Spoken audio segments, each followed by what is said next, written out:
And we'll have time for open session as well at the end. Speaker Fernandez, opening roll. Okay. Speaker Guerrero. Howdy. Speaker Bowen. Howdy. Myself. Chair Harris. Howdy. Chair Mandry. Howdy. Chair Price. Chair Cheshire. Howdy. Chair Noon. Howdy. Chair Silta. Howdy. Chair Miller. Howdy. Senator Sang. Senator Howard. Howard. Here. Senator Hoyle. Hoyle. Senator Daly. Senator Tosh. Howdy. Senator Roddy. Howdy. Senator Smith. Howdy. Senator Zelaya. Howdy. Senator Garcia. Senator Nate. Howdy. Senator Garcia. Howdy.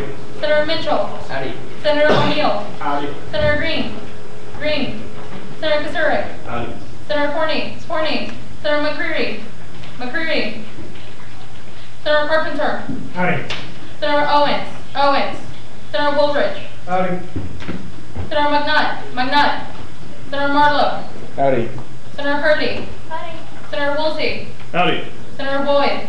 Howdy. Senator Allen. Senator G. Senator Russo. Howdy.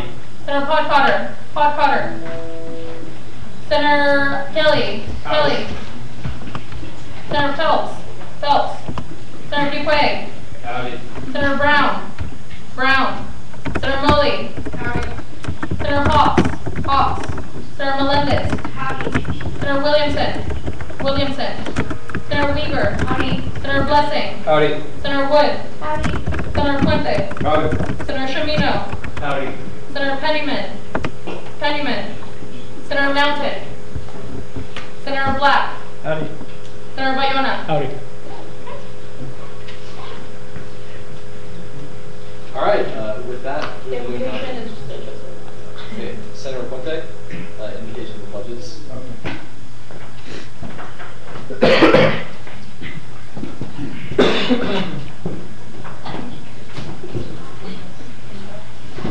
Howdy.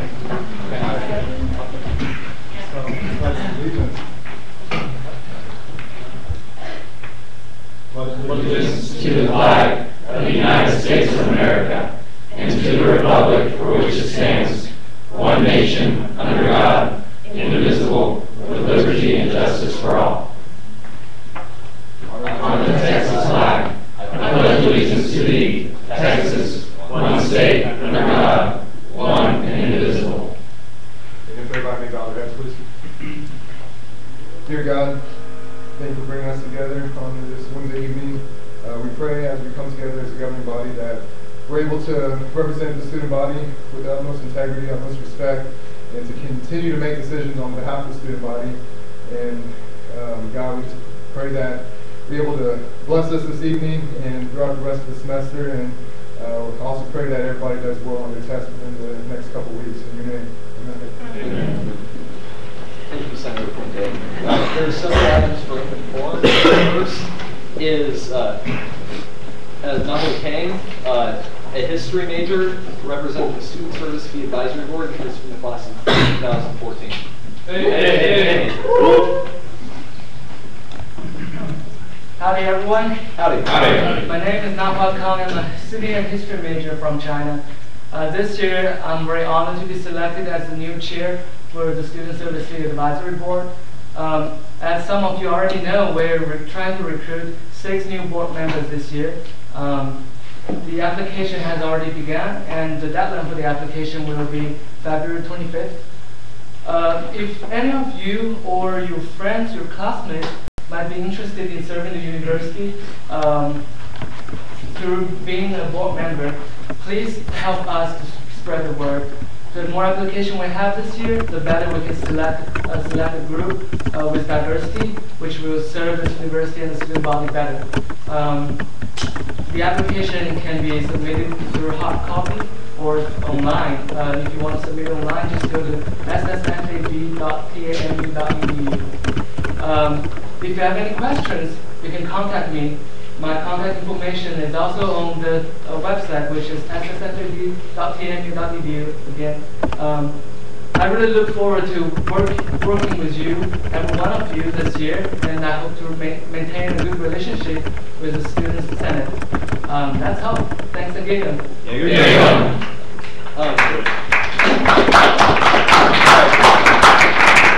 We'll now move into a period of question and answer. Are there any questions for Mr. Khan? Seeing none, thank you for coming. I would just add that over my time in the Student Senate, a Student Service Fee Advisory Board is one of the most important opportunities you have outside of Student Government Association to have a voice in how your money is spent at the university level and what is done with student fees. So I really do encourage anyone who's interested in that to apply. And I have a lot of confidence in Mr. Khan. I was part of the committee that selected him to be the chair, and I think they're going to have a really great year. So thank you for coming. Thank you. And Thanks, definitely look everyone. into that. Next up is Allison Krenzine, a BIMS major who's representing the Election Commission. Howdy. Howdy. Okay, so I just have a couple of quick things. Last meeting, Senator Matt asked that the Election Commission hold regular office hours. So I will be in the office from 8:30 to 9:30 in the morning, because there's one of those in the morning too. And those are every day except for this coming Wednesday. But other than that, until the end of the election season, I'll be there. If you need a different time, email tamaraelection@gmail.com, and I can try to work with you to find another time if you need somewhere to meet. The other thing to remind y'all of is that we will be having 2 student body president candidate debates during this election cycle, and those are going to be on February 12th, which is a Tuesday, in the MSC Flag Room, and the second will be on February 18th, which is a Monday night in the Research Library, and those are both at 6 o'clock. And we are in the period of filing, so if any of y'all would like to file for any position in student government or class councils or RHA or anything like that, filing ends at 3 o'clock on Friday. All right, are there any questions? Seeing none, thank you for coming. Next up is Omar Ganoon, a petroleum engineering major, who is our student services chair. Howdy. Howdy. I want to introduce you to a little figurehead. It's the Fee Devil. It's been passed down from student services chair to student services chair for about 7 years now. It's supposed to ward off all fee increases. And so we're going to put them right here for good luck during the whole session. Hey, are there any questions for Chair Ganoon, real quick? Seeing none, thank you for coming. Next up is Gracie Wood and Hannah Weger, both political science majors representing Kappa Alpha Theta.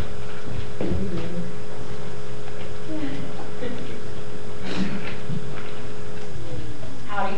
Howdy. Okay, I'm Gracie. I'm Hannah. And we're here to talk about Theta 5K. So, Theta 5K is our big philanthropy of the spring. It's actually our biggest philanthropy of the year. And so it goes to help out CASA, which is our national philanthropy, which is a child advocacy center. And then also it helps Scotty's House, which is in Bryan, which is our local philanthropy that helps children that are abused and neglected. So it's a 5K and a silent auction, and then there's a yell practice before it. Last year we raised $61,000 with 1,400 people that registered, and so we're hoping to go up and raise $64,000 this year, so we really need y'all's help.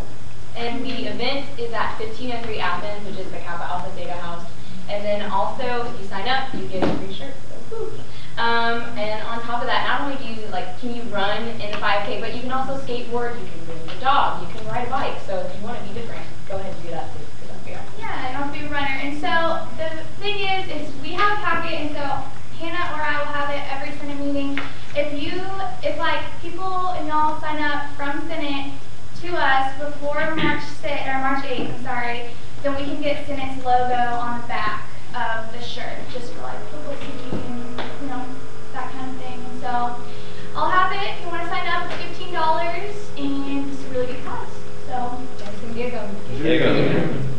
Are there any questions? Senator Fuqua. Dave Fuqua, off campus. If we have friends outside of Senate, what are the ways that they can sign up for it? they can still sign up through me or any other theta they know, or holding. Everyone loves sign hours, but we'll be holding sign hours the week before and the week of, so you can sign up there as well. So, yeah. Is there any kind of online registration? don't think so, which is unfortunate.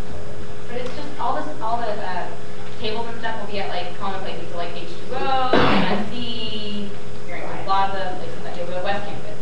And you can sign up morning of, that's not a problem either. All right, well, thank you all for coming to the Senate meeting.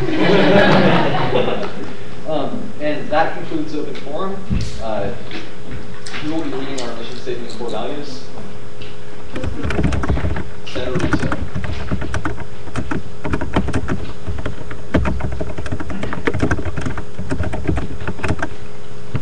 Howdy guys.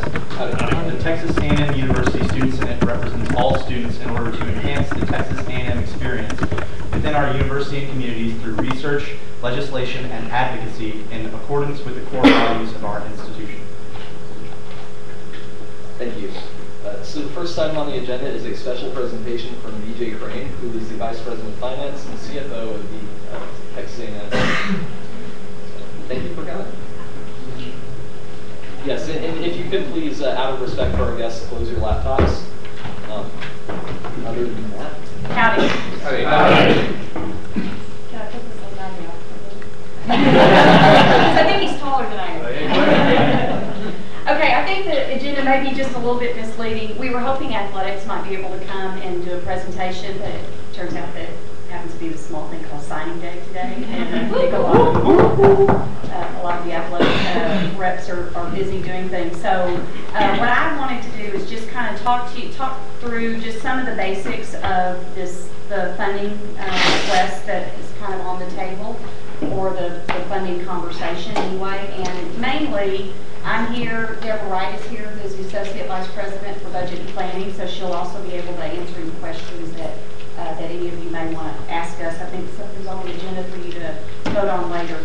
So I think the first thing I just want to kind of go over is just some of the basics. And I think one of the questions is why are you coming to the students for funding to help fund the Kyle Field project? Well, historically, the construction and all the renovations in Kyle Field have all included some form of student fee, student ticket revenue, things of that nature. So this isn't something new that we're asking the students to do. It's not setting a precedent. It's just kind of continuing on with the funding that has historically gone on with the Kyle Field arena. Some of the things, there have been some conversations that we've had. There's been some information in the battalion and just some information across campus. So I kind of wanted to go over a few things just to kind of maybe set the record straight.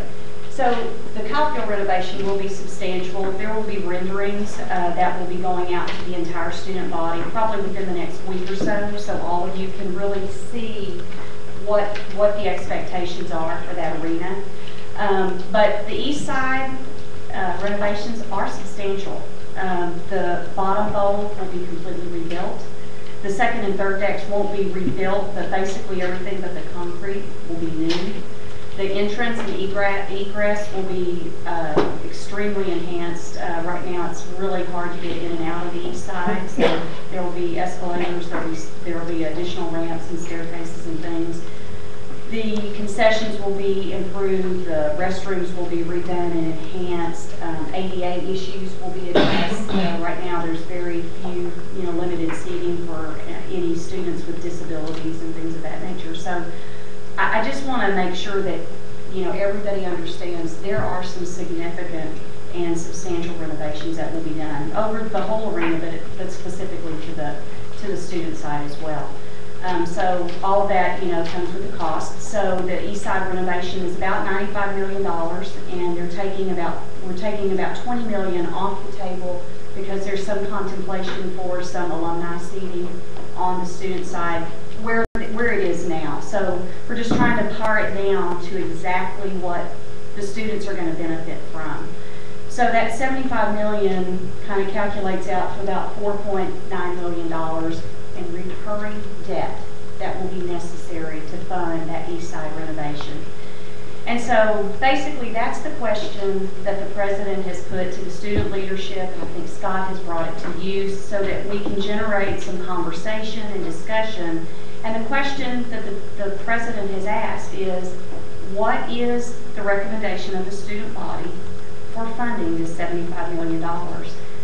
So from our side of the table, we did some scenarios. So what does it take to fund $4.9 million in recurring debt on an annual basis? So if you look exclusively at tickets, it's about $29 a ticket. The big problem with funding all of the renovations from ticket sale price increases is that it's likely that students won't be able to attend the games and your attendance will fall. And then we'll have a little bit of a gap in that revenue stream. The other scenario on the far end is funding it 100% from a student fee, which would take about $3.75 a semester credit hour.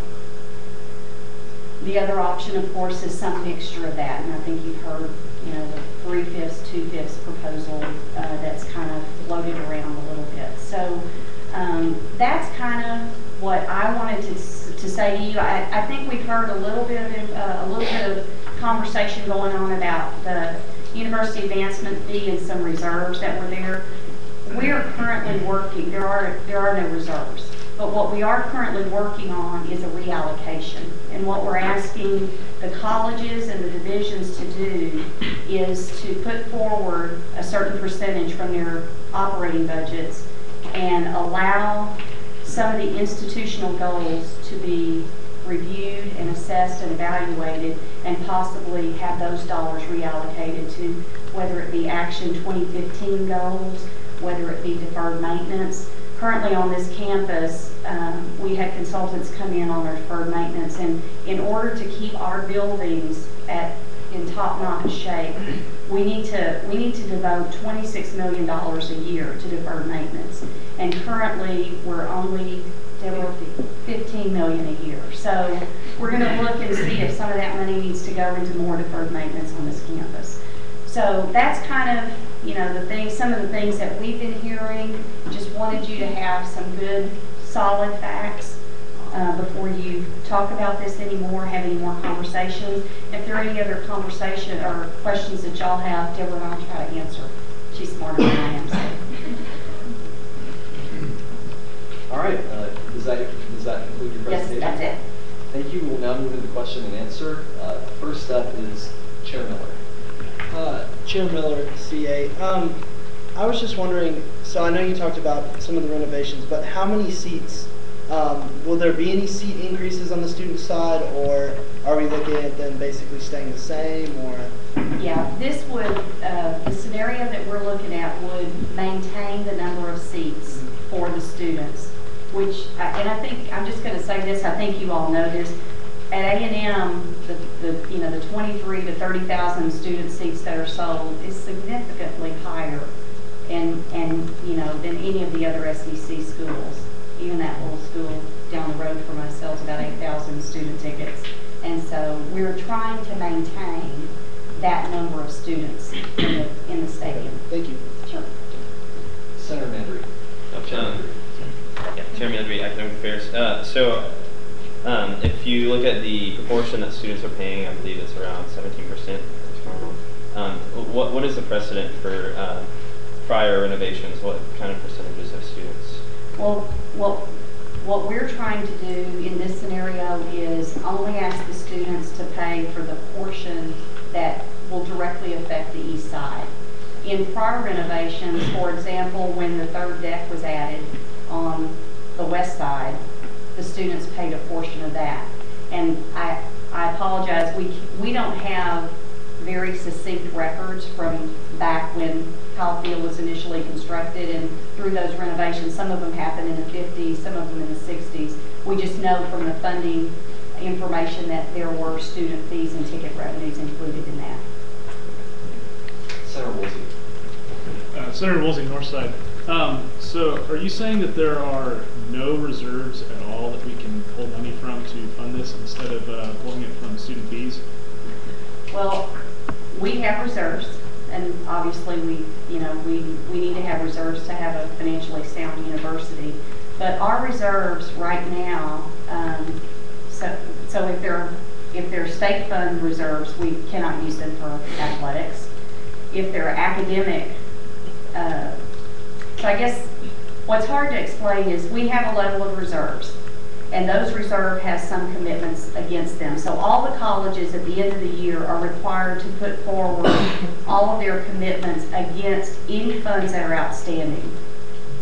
So if a college is saving money for, I don't know, a piece of expensive research equipment, they'll put that commitment against the reserves that we have here at the university. So by the time we allocate all of those commitments out of our reserves, we're down to somewhere around $100 million. And that sounds like a lot of money, I know that. However, this is a $1.3 billion enterprise that we're operating. And financial standards would say that for a university, we would have somewhere around 4.3 months worth of operating reserves. So you can tell that $100 million isn't anywhere close to being able to meet our financial requirements. So, you know, we look around every day. I mean, there's buildings, other buildings, academic buildings that need, you know, that deans are coming forward to request, but we just don't have the money to commit to doing something like that. That's why we're coming to the students. Thank you. Next question, Senator Chimino. Senator Chimino off campus. I think this is a two-part question, but essentially some of the questions I've had are about the logistics of raising that fee, and some of us here are under the impression that in order for the university advancement fee to be increased, it would require a referendum of students in some way. And I want you to kind of maybe clarify that, and then if that were to be increased, what are the mechanisms for potentially bringing that back down or no longer putting that money towards Calfield? Like what happens after that project is paid for from that? Okay, I got it. Okay. So university advancement fee, to increase the university advancement fee, there is no referendum that is required. However, the president is seeking the student body input, and that's why we're asking for the recommendation on how the referendum needs to be worded. So this isn't you have to have a referendum. We're wanting the student body's input on this. Legally, we don't have to do that, but I mean, we want your input. It's your stadium too.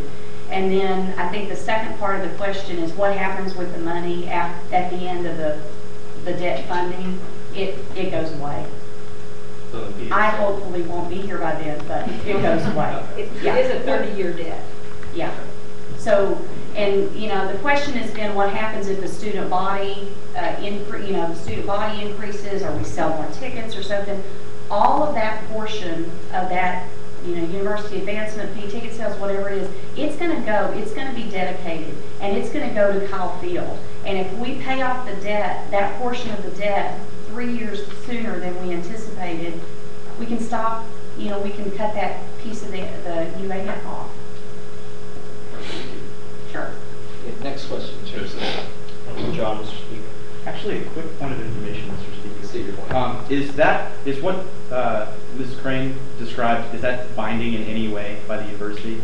No, it is not. So basically, if Kyle Field were paid off, say on year 23 or even on year 30, the university advancement fee were increased to that point, then a separate action would have to be taken to decrease the university advancement fee to its earlier point, to my knowledge. So that the regents would have to approve it, or the university could dedicate that revenue stream towards something completely different.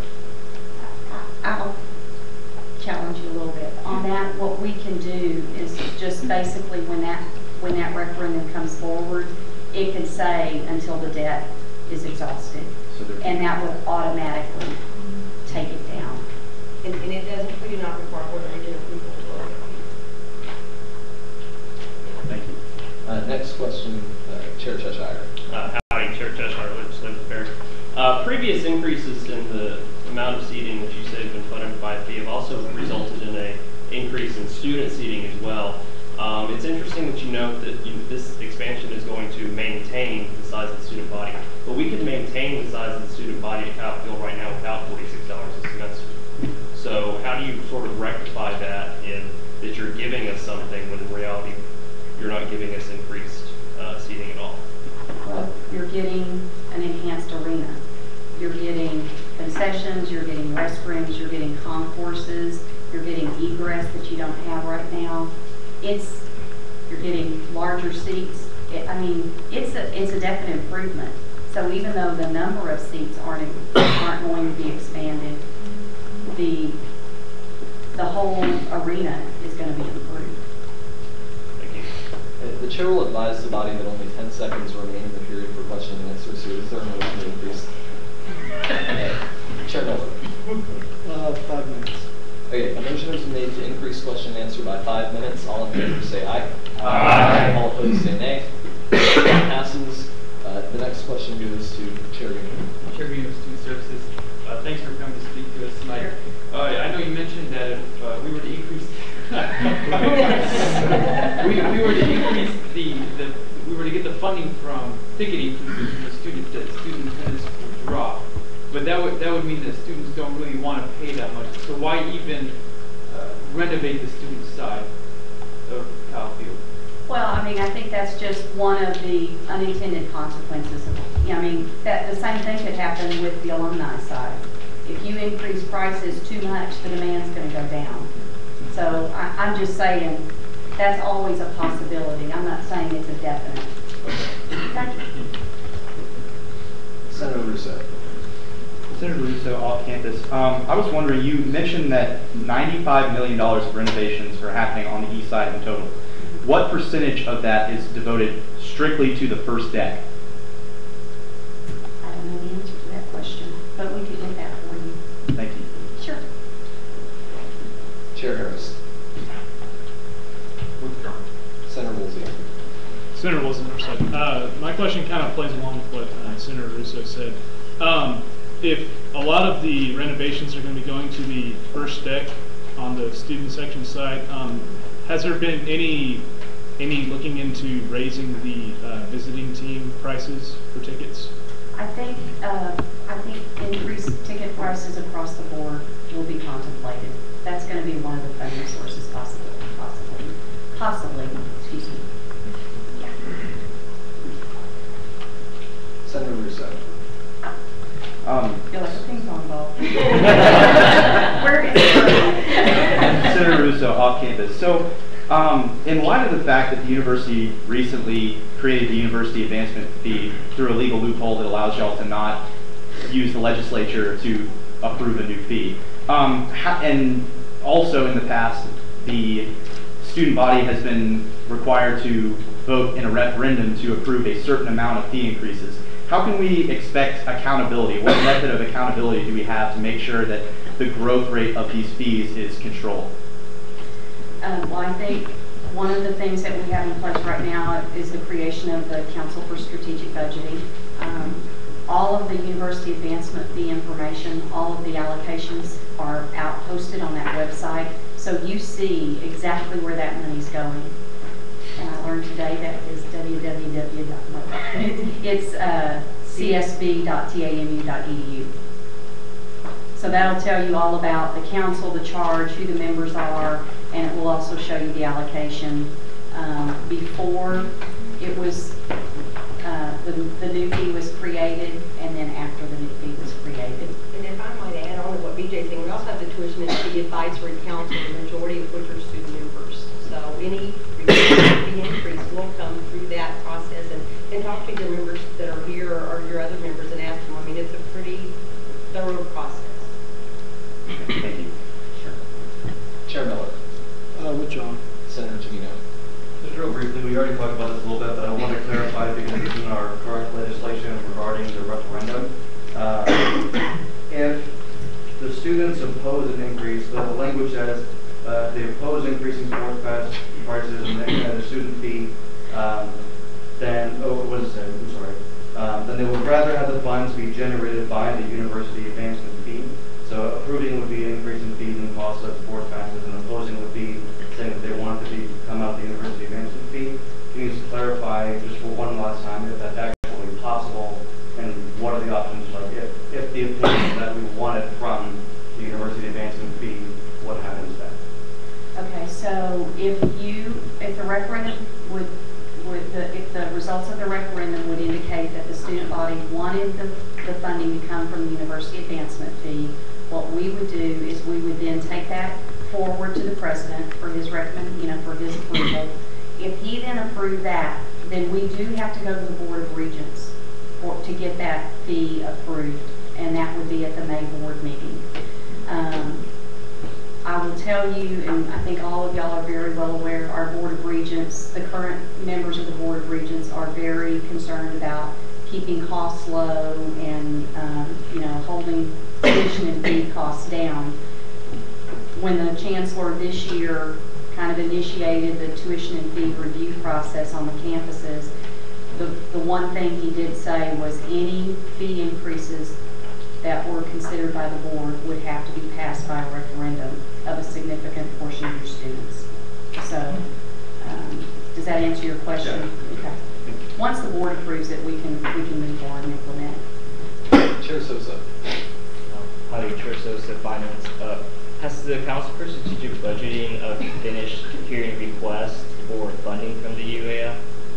I think they're in that process. I think Deborah may be able to answer this better. There are two committees. Well, there are two committees that are considering it. The Council for Strategic Budgeting is over it, so the Tuition and Fee Advisory Council has met, and then also the Budget Reallocation Committee is meeting, and then we're all working with the Council for Strategic Budgeting, and we are right in the middle of all those deliberations. Thank you. All right, are there any further questions? Seeing none, thank you for coming, Mrs. Crane.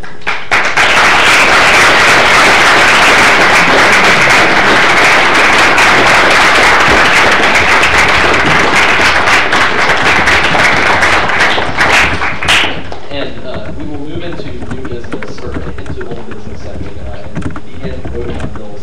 However, without objection, I would like to consider the Kyle Field renovation fee referendum first.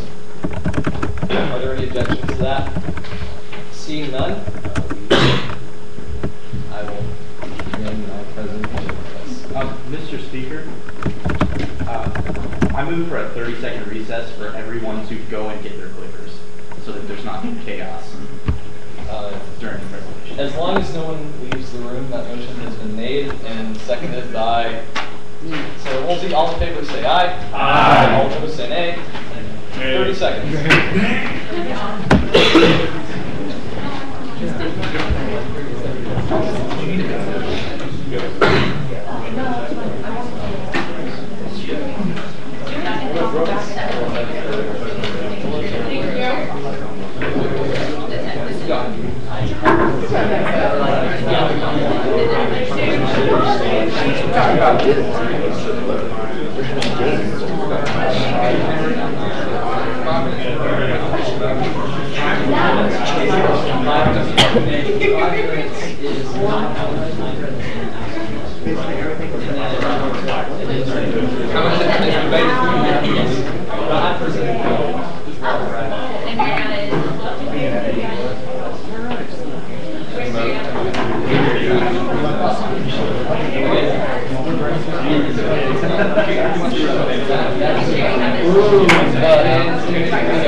We're not allowed to run a gate like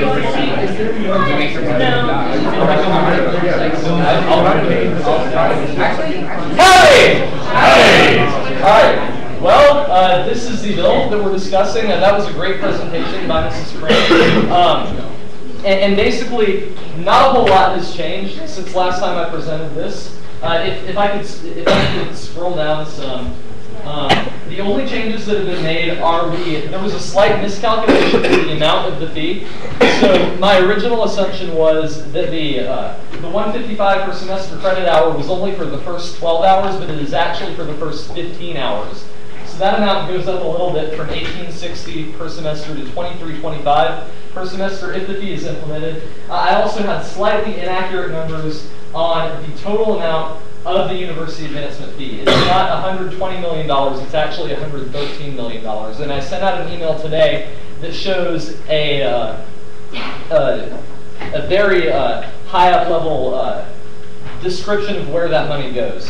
So about $13 million of it goes toward other academic expenses, $33 million goes to libraries and computer technology each, etc. So everyone has access to that documentation. But basically, what this referendum is asking is not, do you want sports passes or do you want a fee increase?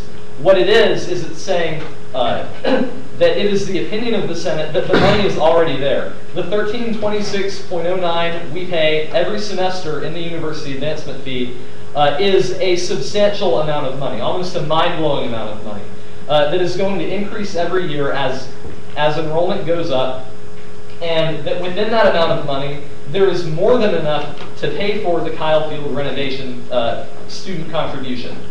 All they would have to do is dip into reserves, which do exist, and Chair Sosa has some data on that.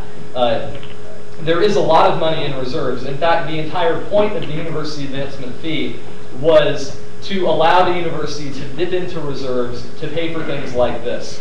So I guess my thought behind that whole option, and this is the example I thought of after last Senate meeting, but I've been telling people, is that if you ask your parents at the beginning of the semester for $100 just to help you pay for expenses, then they would probably say yes. And they would trust you with it. They would say, okay, here you go. I know that you're in college, I know that you're struggling and you need money, so here's some to help you out. Now, if a week later you go to them again and ask for another $100, then what are they going to say? They're going to ask you where the first $100 went. So this is exactly the same. Right now, the university is asking us for another $5 million. And what I'm saying is, where did the first $113 million go? And I don't think we've gotten a good answer to that. We've gotten a very non-specific answer that fit on a page, but no information at all about why that money can't be cut, what it's being used for within those departments, other academic programs, what is that? None of that information has been given to us. And it is my contention that within that $113 million, they can easily find the $5 million a year they need for the next 2 or 3 years until enrollment gets to the point where it gets drowned out anyway. Because if enrollment goes up by 4.4% at all from current levels, then the university advancement fee will be high enough that the $5 million would be there without cutting anything. So I think it is a legitimate option. I think it's one that we should present to students, and I don't believe that it is doing them well to just assume that all of the money the university is spending is correct and cannot be reallocated at all, and that we have to increase charges on students in order to pay for something new. So with that, I conclude my presentation, and I will now answer questions. Okay, 5 minutes of Q&A. Yes. The first question goes to Chair Harris, but he's not in the room, so I would give that to Chair Miller. Okay, so how much exactly did you say, how much are we paying per semester into this already? So if you are a full-time student, then you pay every semester $1,326.09 into the university advancement fee. All students together, that adds up to $113 million. And that is a fund with which the university can do absolutely anything they want. So they can put the money where they want it, they can take it away from people, they can do anything with it. And that is why I believe they can also do this. We don't need to increase that unlimited pool of money anymore. It is an unaccountable pile of money that the university can use to pay for whatever, and we don't need to increase the size of that for anything. Maybe relevant to your something. Can we get that document that was sent out up so people can actually see those numbers? Yes, okay, that was the email I sent out at around 5 o'clock or so, and it was an iPhone picture of the document I had. Good for you. Agenda change, yes, that one. Okay, so if you're having trouble seeing these, a bit of background on this. The university advancement fee is a combination of 13 fees that we used to pay. So, and this is something we all know. It's things like the utility fee, computer, technology, libraries, all of those were combined together in University Writing Center, the environmental service fee or green fee, and then all of those were combined together into one fee, and then they were reallocated in this way. So $4 million was allocated to the colleges, and I believe, so this is $3.91 million, and I believe that that money is merit raises for faculty. So those are pay raises for faculty is where about $4 million of that money went. The rest of it, $33.5 million goes to IT. $34.6 million goes to libraries. $14.8 million goes to academic affairs, other. I have no idea what that is. No one has explained it to me. I've asked several times. No one has given me any details on that. So then administration is about $7.8 million. I have no idea why that is being paid out of the university advancement fee either. Normally the president's office and other offices like that are paid out of tuition. So I don't know where that's going. Finance is 1.2. That's debt service on existing debt. So if a department took out a loan to pay for something, then that is the interest on that debt that is being paid. So that probably can't be cut. Research is about $163,000, and then student affairs is $16.9 million, and that is what used to be the student service fee. So that pays for this room, this building, many of the employees in the Division of Student Affairs, General Weber, etc. So all of that added together comes to $112.9 million.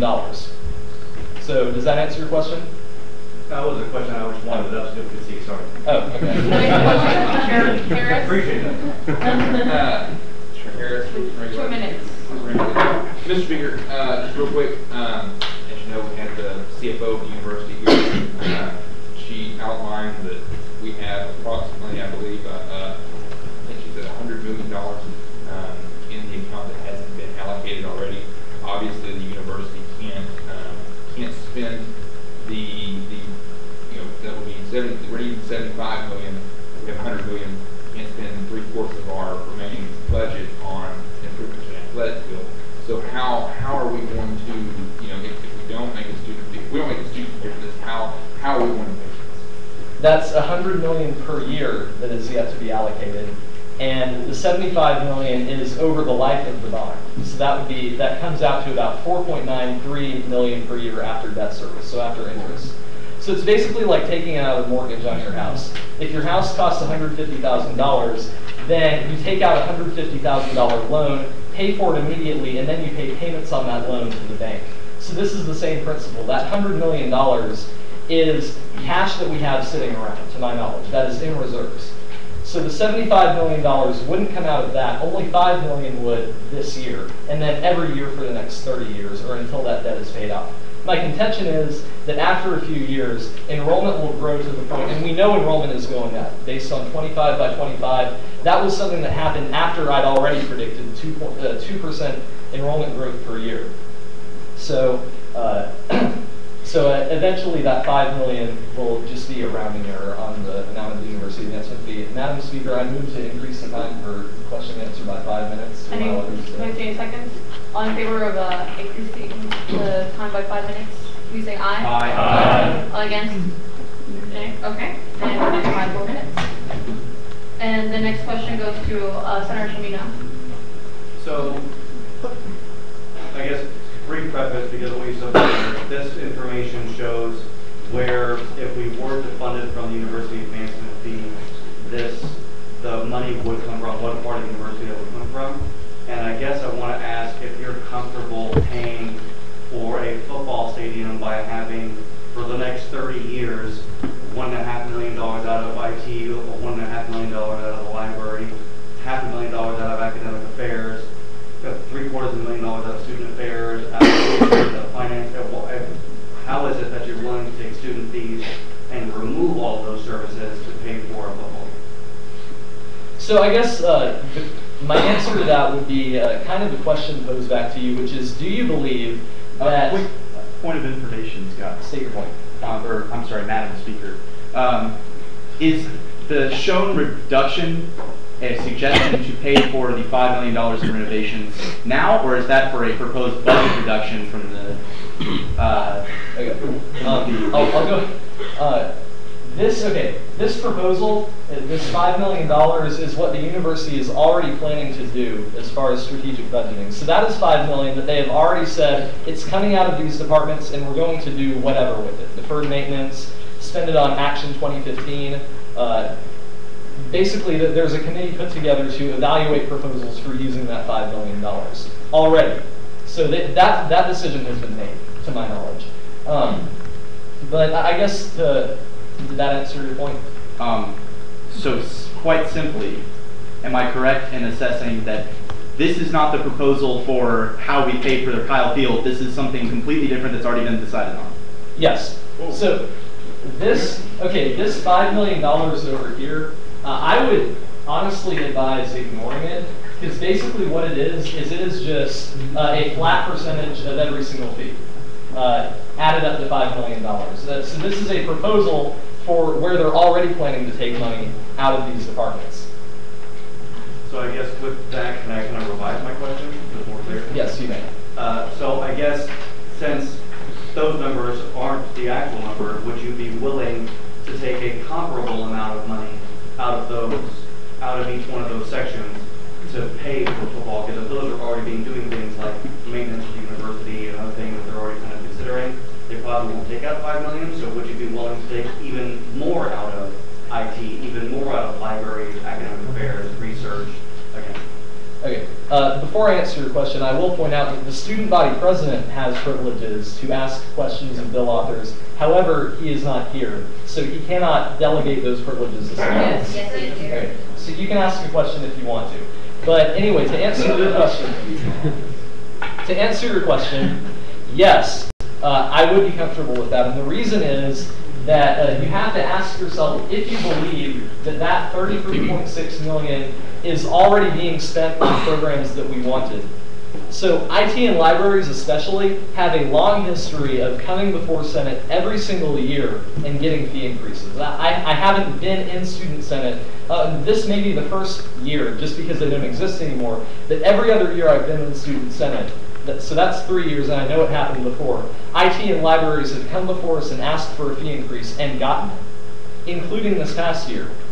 So what happened, though, was that they did not incorporate enrollment growth into their asks when they wanted new fees. So they would add up the costs of the new projects they wanted, increase the fee, ask for a fee increase that would pay for that, but not take into account enrollment growth that had occurred that had already grown the amount they were currently receiving.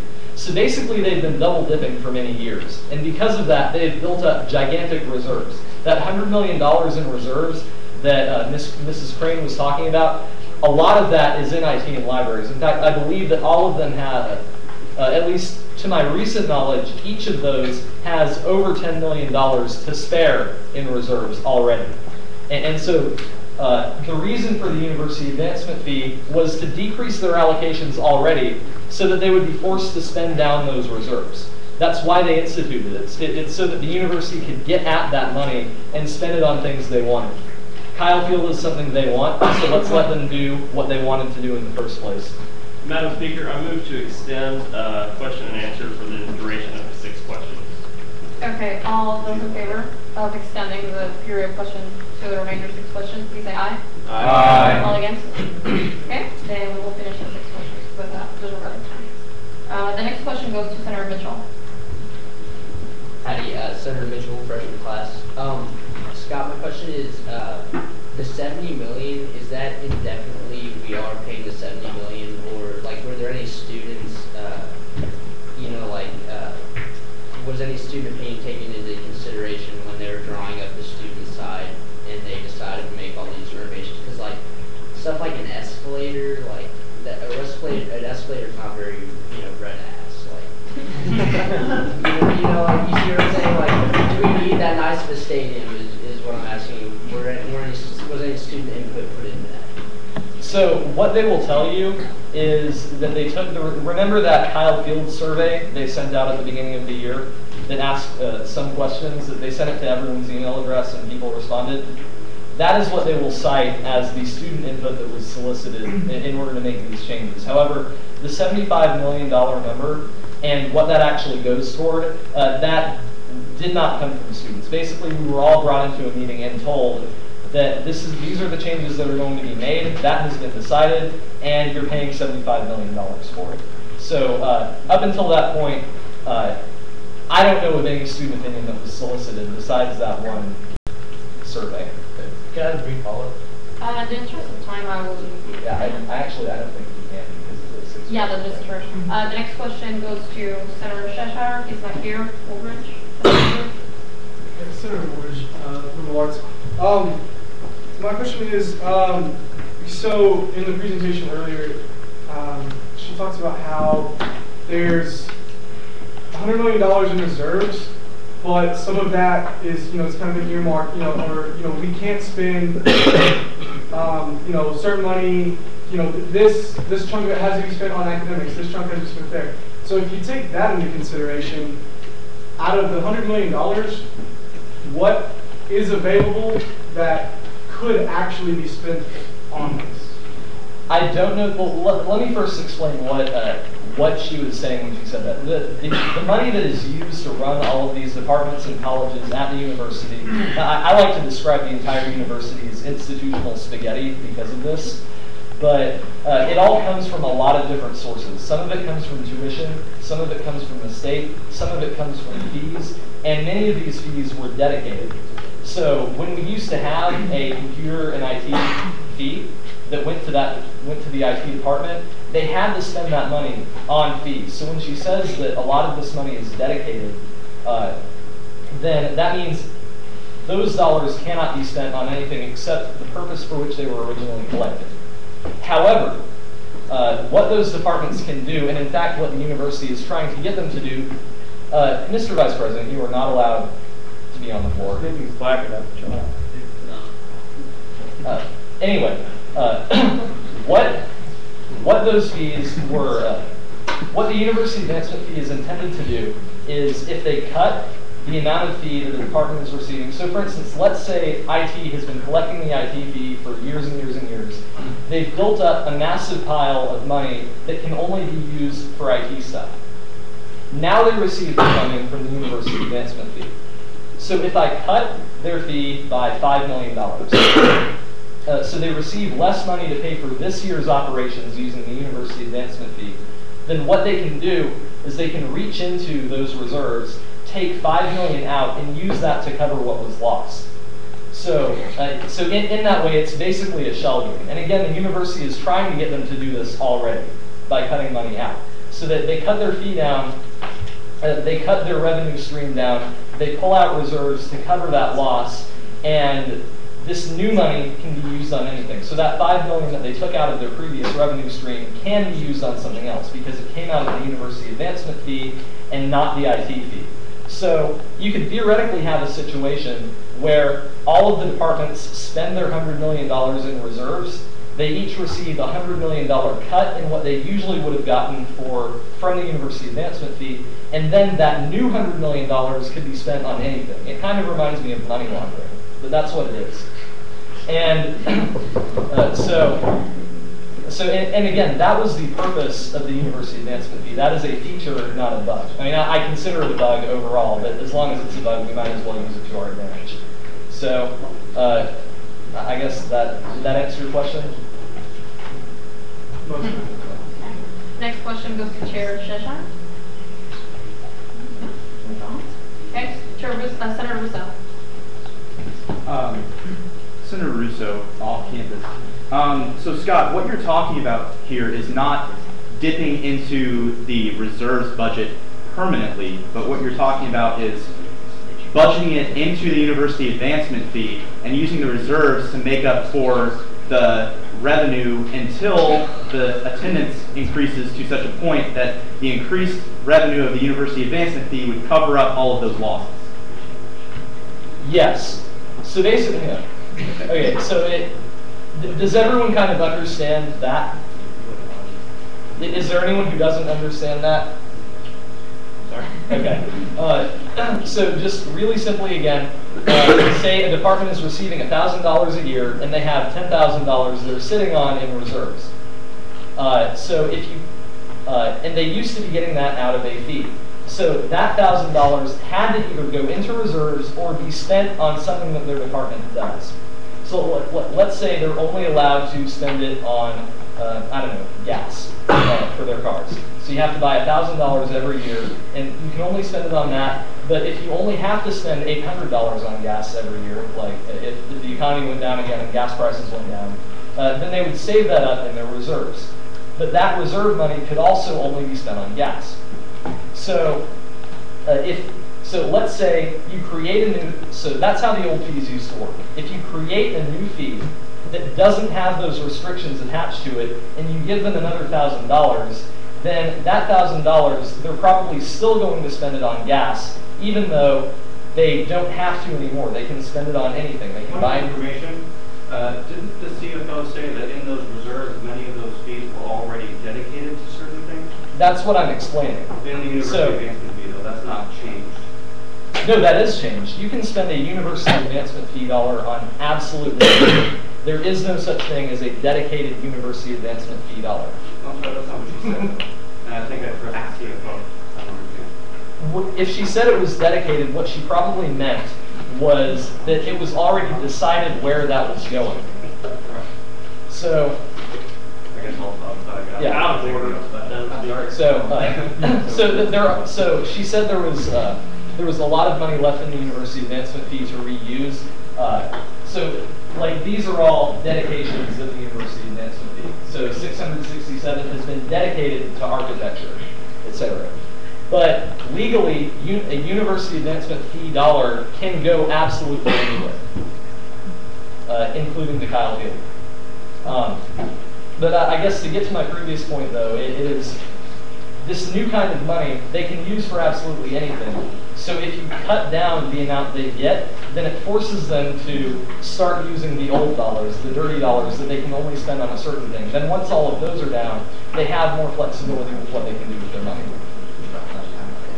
The last question, is that it? Point of information. So are the existing reserves, are those dedicated because they're from old funds? Yes, the existing reserves are dedicated because they were built up from old fees. So if it was collected from the IT fee, then it has to be spent on IT. But the IT fee doesn't exist anymore. So the new dollars from the university advancement fee can be spent on anything. Last question goes to Senator Woolridge. Thanks, Senator Woolridge from Lawrence. The other question that I had earlier was she brought up points that areas that the university is already lacking being able to fund, specifically deferred maintenance. Out of the $5 million of the proposed cuts here, to me that doesn't even make up for the gap that she was talking about. So I don't understand. Like, I'm just curious as to where the money is going to go to Kyle Field and to start trying to make up for the other things that the university was already trying to do. Deferred maintenance is a very good point, and let me explain what deferred maintenance is really fast. So deferred maintenance is basically money that you can add to your budget by not fixing things. So if you have a sidewalk that you build and it's brand new and it's supposed to last for 30 years, then after 30 years you're supposed to replace it or fix it. If you go beyond 30 years without doing that, then you start building up deferred maintenance. So you're not maintaining it, and the money you save by not maintaining it for that long, or the money it would cost to eventually do that, is deferred maintenance. So there's a very large amount of money in deferred maintenance that the university owes. It's basically a liability that has to be paid off. So if you have a structure that is broken down, it's not working. It was supposed to be fixed years ago or modified, but it never was. And and you just go without fixing it for a really long time, that adds to your deferred maintenance liability. So if you take that money to fix it, so if you take money out of the university advancement fee to fix those problems, then you're paying down your deferred maintenance. And she mentioned wanting to commit, she said 25 million, I believe, but then Deborah Wright corrected her to 14 million, I think, out of the university advancement fee to fix those old buildings that are broken down, worn down, need to be renovated. So what I'm leading to with that is if you use money out of the university advancement fee, $5 million a year, to renovate Kyle Field, then you are paying down deferred maintenance. Kyle Field is included in that number. Kyle Field is a massive concrete pile of deferred maintenance on which the university probably owes hundreds of millions of dollars. So they were already planning to take $14 million a year out of this money in order to fix things like Kyle Field. So as long as Kyle Field is one of them, as long as it gets to the top of that list, then we're not losing any money at all. Kyle Field is deferred maintenance. Fixing it is fixing that problem. And so it makes perfect sense to pay for it that way. Okay. With that, we'll move into a period of debate. Do I see any debate against? Okay, then we will be voting on. I'd like to propose an amendment. Okay. It has to be in writing.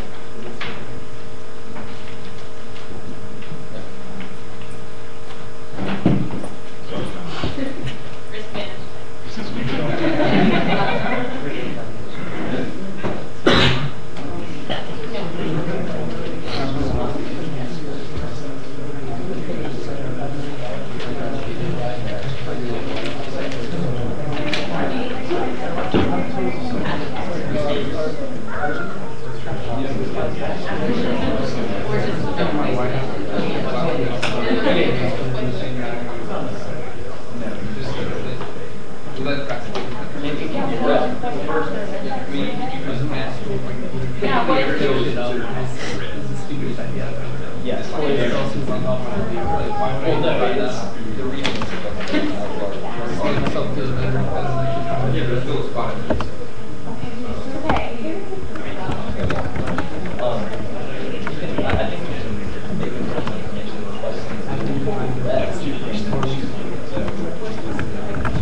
So this amendment, the amendment that has been made. Can I just go ahead and do it?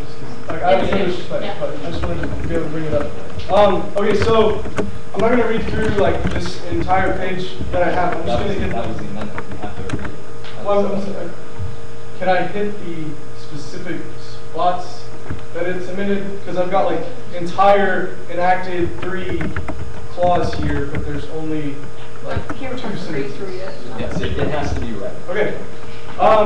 Strike whereas 6 and replace with, alternatively, in the event this referendum holds that students should bear an additional cost to fund these renovations and preserve existing programs funded by the UAF, a fair split between sports pass and fee costs would be an increase of sports pass prices of $17.22 per home game, $120.54 for 7-game season, and an increase of $1.55 per semester credit hour, $22.25 for full-time students to the UAF. This would represent a 40-60 split of the new fees and sports pass costs.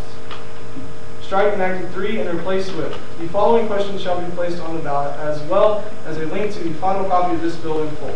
The Texas A&M administration has proposed a renovation of Kyle Field, which will begin in 2014. This will include significant improvements to the first deck of the east side of the stadium, as well as renovations to the bathroom, concessions, and other facilities. To cover these expenses, the student body has been asked to contribute $75 million through a bond to be paid over the next 30 years. The university has promised that, regardless of how the renovation is funded, students will retain the number of seats they currently enjoy in Kyle Field. Part of the cost to students will be covered through increases to the price of sports passes. The remainder will be funded out of the university advancement fee, which currently stands at $1,326.09 per student for full-time students. An increase to this fee has been proposed, but existing uses of this fee may be reprioritized instead to cover the costs. The total proposed permanent increase would add an additional $1.55 per semester credit hour, $22.25 per semester for full-time students to the University Advancement Fee, and $139.20 to sports passes. Do you support these increases, or do you support these increases and wish to fund the improvements through an increase in sports pass prices? Support permanently increase the University Advancement Fee by $1.55 per semester hour, $23.25 for full-time students, and sports pass prices by $17.22 per home game, $120.54 for a 7-game season. Additionally, at the time the $75 million is paid off, any fees going towards this project shall be ended. Opposed, using University Advancement Fee funds and pay for the improvements through a $28.70 per game increase to sports passes, $200.09 for a 7-game season. Okay, that's it. With that, we're going to move to a period of debate on the amendment. First, point of information, where did these numbers come from? Which numbers? The new numbers in the question. Where did you get these? Point of parliamentary procedure. Can he ask him, or does he have to? Well, okay. He asked me, but I'm Yeah. directing the question. Okay, so the point of information, I guess. And I. So where did you research these numbers? Again, are we talking the numbers for the per hour totals and sports pass increase totals? Yes. Where did you receive those? Okay. The $1.55 per semester hour total. Turn back around and check this. So $23.25, which this is the original bill as it is right now, correct? That's on the screen. Yes. Okay, so that's the same. 120 for a 7-game season. That was, the way I understand it, 17.22 for the 7-game season. I think is what the difference is there. What we're talking about. Trying to figure out what else you're asking about. Oh, the total sports pass change. And this one, it's. Oh yeah, I'm sorry. The 139 is the sports pass as it is here. It's 209. It's over the 7-game season. Okay, so my point of information though was because that wasn't really an answer to my point. My point was where did those numbers come from? I do not have that answer. Do you have an answer? I don't.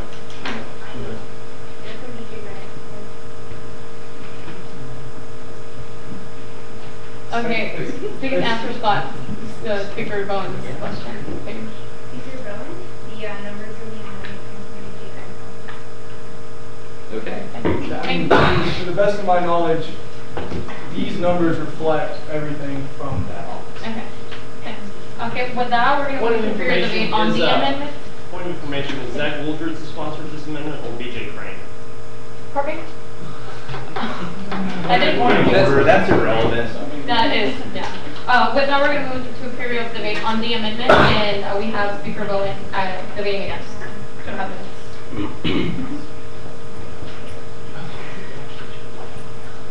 Okay, so basically what this amendment says, and assuming these numbers are right, Macy,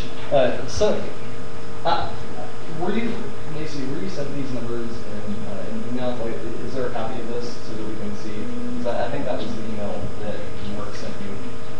But what I was trying to get at was that Senator Wooldridge, do you actually have an email that shows all of these numbers, that shows that they're right, or did you get them from someone else?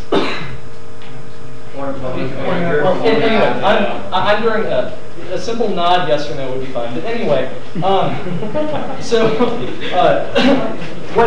what this amendment is, the intent of this amendment is to change the referendum and say, we don't care where the rest of the university advancement fee is going. We don't care what it's spent on.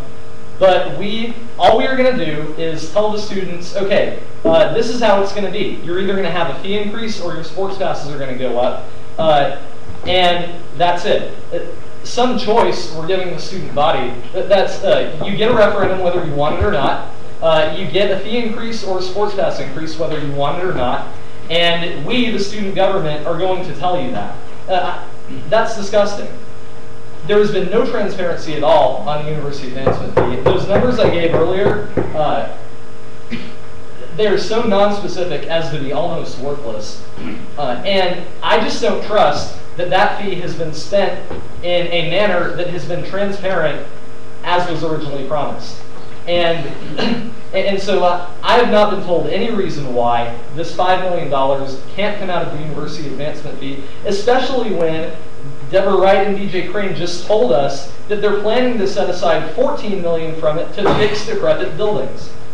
So why not take $5 million of that $14 million that they're already planning to use and use it for Kyle Field? Why give them even more money to waste? And so at the end of the day, this amendment, the referendum question you would have us ask, is not a real choice. I would not feel comfortable putting it on the ballot to ask students, because that's like saying, do you want to get hit in the face or punched in the stomach? It's ridiculous. I yield to Senator Russo. Madam Speaker, how much time do I have? 30 seconds. 30 seconds. Yes. Okay, so here's the problem with this. As Speaker Bowen was saying, this doesn't really give us a choice.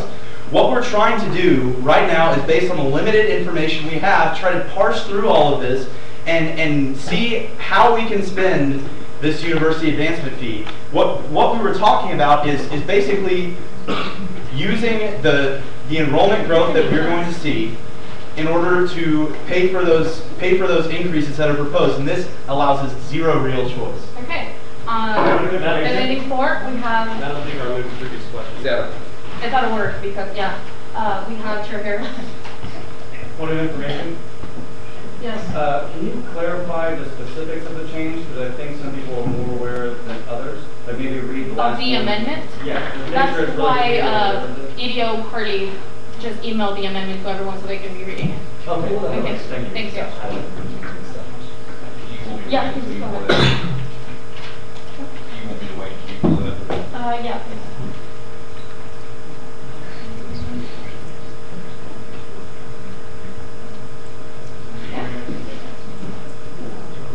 Hi.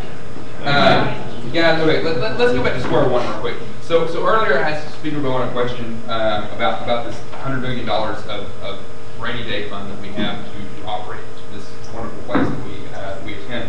And Speaker Bowen said this is $100 million per year. It is in fact not $100 million per year. It is $100 million that we have in an account, and when it's gone, it's gone.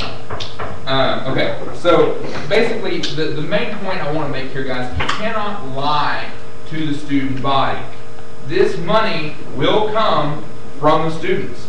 We are giving the students the ability to say, I want it A to come from this, or B to come from this. The UAF is still here. It's still in the opposed. It's just not completely coming from that, because you cannot expect a university that has all of these. I mean, guys, have you ever seen some of the buildings? I mean, Speaker Bowen asked a while ago, why would we want to use this money to fix decrepit buildings? Well, that is because we have classes in those decrepit buildings, and we are here to get an education. Now, is Kyle Field decrepit? Absolutely. But we are going to have to, and it's like I said 2 weeks ago, you cannot have a free lunch. If you want the student section of Kyle Field to be renovated, the students that stand in the student section are going to have to put a little bit of money forth to have that happen. Now, I think that this amendment offers real solutions, real things that could really happen, because I promise you. Point of information, in a referendum, is there any way to get, as opposed to a support, not support format, to just have 3 options? I think it's only 2 options. In a referendum? Or I will redirect that question to rules and regulations. I mean, as far as I know, there's been some recent change. You can have that. You can have that option A, option B, option C. Nod head, yes, no. Okay, well, A referendum has to be a choice between 2 options, because a choice between 3 options could be very inconclusive. So what do you do if you have three options, and you get 30% for option A, 33% for option B, and 37% for option C. Does option C win? Was that really what everyone wanted? It's inconclusive. You can't. But it's not against the rules. It wouldn't. You can't do it that way. You have to have yes or no. Okay, you have 20 seconds. All right. But just to conclude, you know, you are fooling the students, and it is a disservice to them to make them believe that they can have Caulfield renovated without having to pay for it, guys. It's not going to happen. You cannot expect. The university is having trouble keeping the lights on, and comma. We are in a period of time when the state legislature is. I mean, there's not just free money everywhere. You know, there's not. You know, we're cutting back. We're making cutbacks everywhere. Comma. Did Governor Perry not just announce that we have almost several $billion extra in the state funds that we didn't expect to be there? Comma. This is not a bill that's going to the state legislature. This is a bill concerning student fees. Thanks and giggle. Okay, and debating against the amendment, we have Senator Russo. Howdy guys, let's examine that claim that was just made. So what we're saying, what that claim was is that by trying to use existing funds that we're already paying, we're trying to get a quote-unquote free lunch. That's not true. What we're trying to do is use existing fees that we pay to pay for the renovation, and that's really, really different. What we're talking about is, oh, well, times are tough. This is a 30-year bond. Do we expect the economy to be in the toilet for 30 years? I mean, if we do, we might as well just all leave right now, because like we're doomed if the economy is the way it is for 30 years. So all of these assumptions are made using numbers that are right now rather than historical or trends.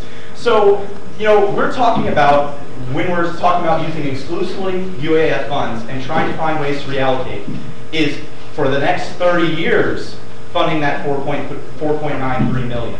Now, this is a difference from what's being claimed, because we have 100 million approximately in reserves right now. So the proposal is to have basically those funds that are in reserves take up the difference until the difference in enrollment would increase the amount of revenue we get in the fee, so that we could keep a constant budget or nearly constant budget and still get that $5 million a year.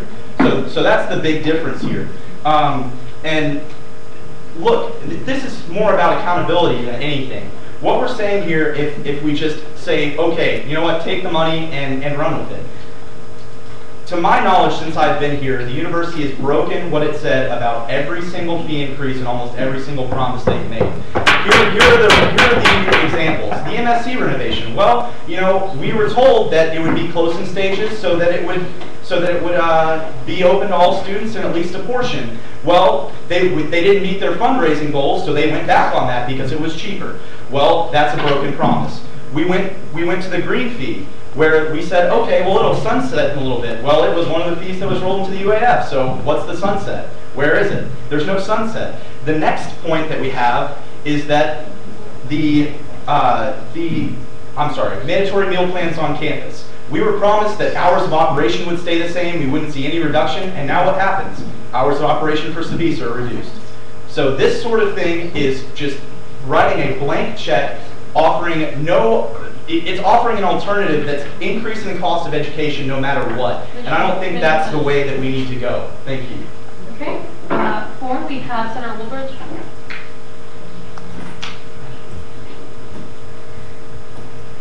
Hi. So some of what I'm going to say is kind of what Chair Harris has already hit on.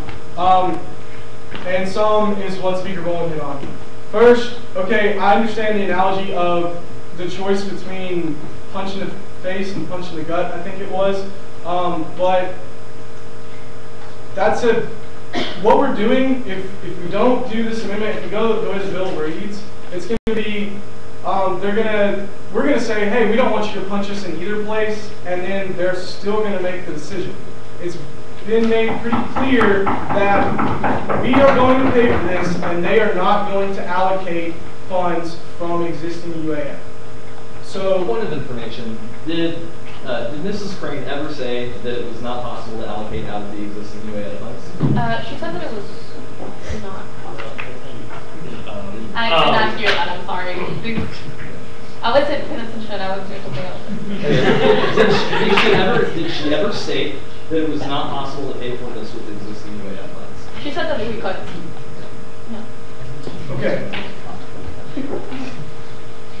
Highly unlikely we're going to get this money. Let's look at it like that. Okay, this is a business for one, so, and it's run, the people running this, I assume, there's a lot of assumptions going around, so I don't feel wrong in throwing this one up, that the people that are running the finances for A&M are qualified to manage that money. And no, like I promise, no offense to Scott or anyone else, I trust their number crunching a little better, and if they say that they don't think that the money is going to come from this, it can come from it, I don't think it's going to come from it. So let's be honest with the students. Let's say, hey look, you're not going to get this, unless hell freezes over. So here's the two better options.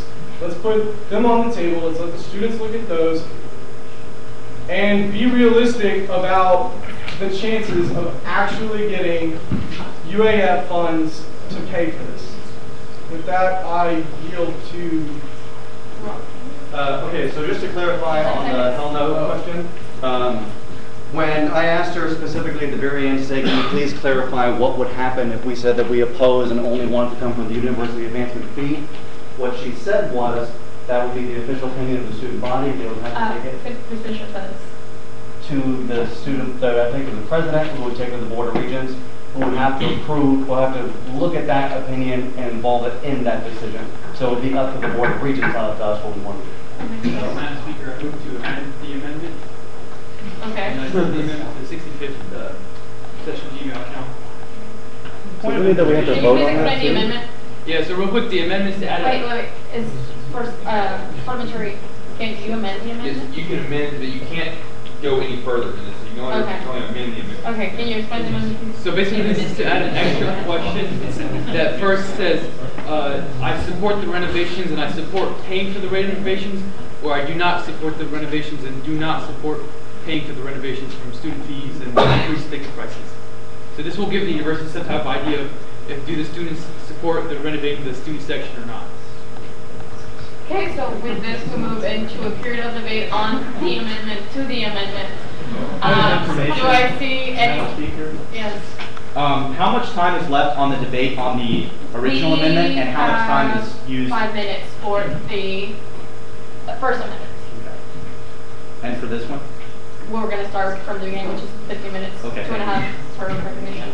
So do I see any debate against the amendment to the amendment? Senator Shimino. I don't know exactly how I feel about this yet. It's an interesting idea for sure. But I think that one thing that it could do, surprisingly, is like, let's say there was like a dichotomy in the decision. So let's say that the student said, I really want a new Kyle Field I'm willing to pay for. Let's say like 80% of students say that.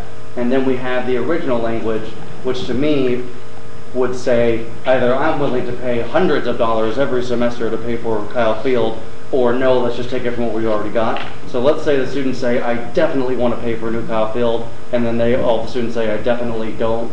I definitely want it to come from the university advancement fee. I think they'll take it as an indecision, and then that will definitely be left up to the board of regents. I think it may be better to have a more clear one question, something like what we have proposed, or if people don't like it, but something more like we have proposed where it's, we want this choice or we want this choice in the way that we do it. That's just an idea. I don't really know how I feel about it yet, though. So, sorry. And I yield to anybody else who's opposed. Okay. Mitchell. Yeah, another thing with this amendment is I just think, like you said, it's kind of dangerous to leave it up to the board of regents, but also like just the saying yes or no, we support the renovation, like there, you might need somewhere in between to say like I would support this or not this. For example, I'm a big taking freshmen up to the third deck on escalators. It's just not. Anyway, I yield to Chair Harris. Just one thing real quick. What this might do is the university is obviously not going to renovate the entire stadium and then not renovate the student section. So there again, I think it might give the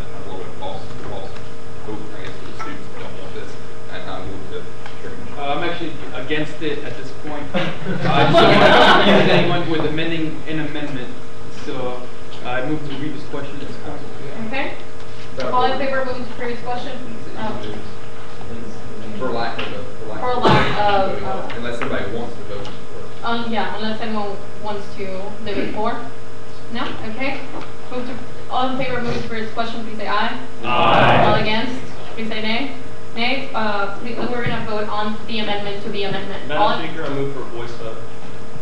We will have voice vote. Oh, no. Wait. All in favor of having a voice vote on the amendment to the amendment, please say aye. Aye. All against, please say nay.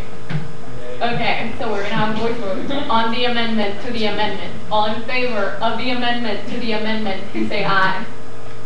All against, please say nay. Nay. The amendment fails. And we're going to move back. Good idea. We're going to move back to the debate to the First Amendment. And I believe we were finished with the debate for, so we're going to move to the debate against with Chair Cheshire. I yield to Scott Bowman. Okay, so a lot has been said about deceiving the student body, making them believe that the administration can make a decision that they're not actually going to make, even though they clearly can make it. I mean, how dare we ask them to cut anything from any budget? I mean, that would be ridiculous. We can never ask for that. But okay, here's the sentence right here. Additionally, at the time the $75 billion is paid off, any fees going towards this project shall be ended. Grammar of that sentence aside, the grammar on it is atrocious. But does anyone actually believe that is going to happen? After they pay off the $75 million, they're just going to say, oh, we've got enough money. We'll cut the fee.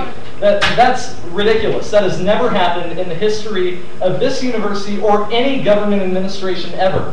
When has any government ever said, well, we've got enough money, we don't need any more? That never happens. Didn't she specifically say that if we have that in the referendum, that it's possible to have that fee go away, like specifically? Point of information. Has that ever happened before? Have we ever had a fee and it's never happened? Well, then why would it happen? No, but she did say it was possible though. Okay, yes. Point of information.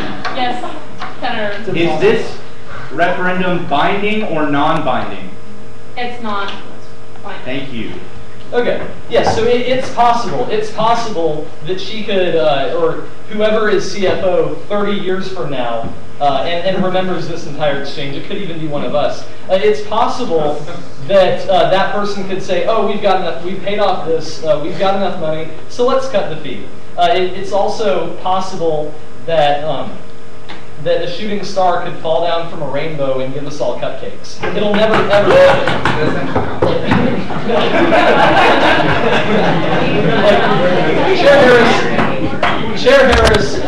Chair Harris stated that the university is in a budget crisis, that we're struggling to keep the lights on. In the 5 years I've been at A&M, we have been in a budget crisis for all of those years. I've never seen any government that was not in a budget crisis hanging on for every single dollar, that if you cut their money by even a little bit, they won't be able to provide critical services. That is a classic excuse. I don't believe it at all. They've got $113 million per year that they get out of this fee. And you're telling me that they are spending all $113 million of that as efficiently as possible, that there are no cuts to be made in there at all, that they can't find $5 million to spare, and that even as enrollment goes up and that amount becomes even more, that they're still not going to be able to find any money for it? Are you kidding me? Vote down this amendment. This is ridiculous. The options that we presented in the original referendum are completely valid, completely fair. We're not lying to anybody, and I move for previous question. Second. All those in favor of moving to previous questions, please say aye. Aye. All against? Nay. I believe the ayes do have it. We're going to move to vote on the amendment. Roll call vote. Roll call? Okay. There's been a motion requesting roll call vote on the amendment. All of those in favor of... Point of order. That's a 1/6 second. Yep. Oh, that's true. According to bylaws. That is true. Okay, I will... I need to do one. All right. Hold your placard up a second.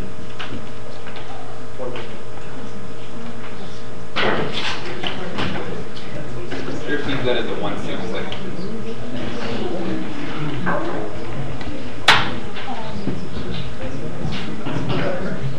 Myself, against. Chair Harris. For. Chair Mandry. Against. Chair Price. Price. Chair Cheshire. Against. Chair Ganu. Against. Chair Sosa. Against. Chair Miller. Against. Chair, Senator Sang. Senator Howard. Against. Senator Hoyle. Senator Daly. Senator Tosh. Against. Senator Rhodey. Against. Senator Smith. Against. Senator Solaya. Against. Senator Castelleca. Senator Nate. Against. Senator Garcia. Against. Senator Mitchell. Against. Senator O'Neill. For.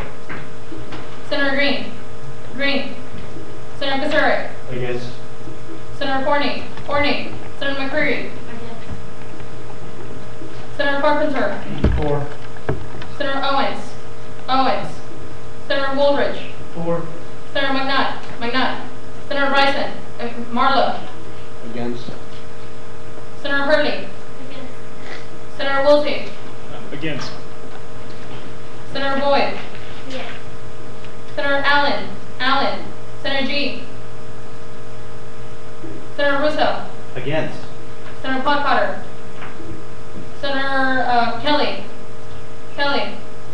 Senator Phelps. Senator Fuquay. Against. Senator Brown. Senator Moley. Senator Hawks. Senator Melendez. Senator Williamson. Against. Senator Weaver. Against. Senator Blessing. For. Senator Wood. Against. Senator Puente. Against. Senator Shamino. For. Senator Penniman. Senator Mountain. Senator Black. Against. Senator Bayona. Against.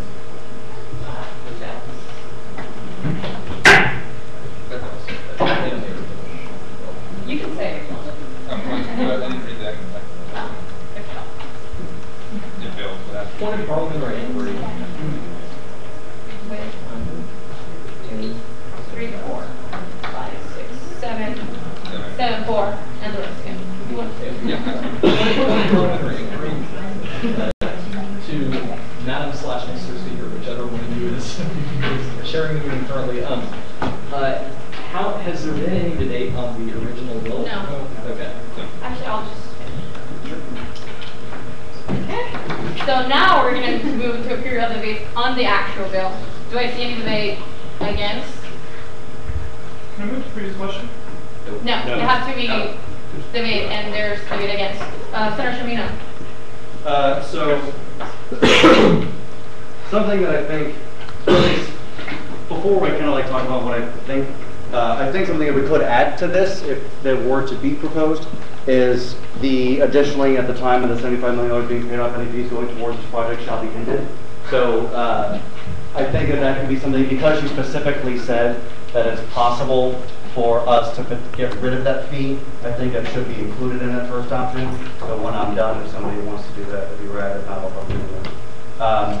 So the only thing I really don't like about this, I think the language is very clear. I think it's important that we get the student opinion, but I oppose this for reasons that we've already talked about several times.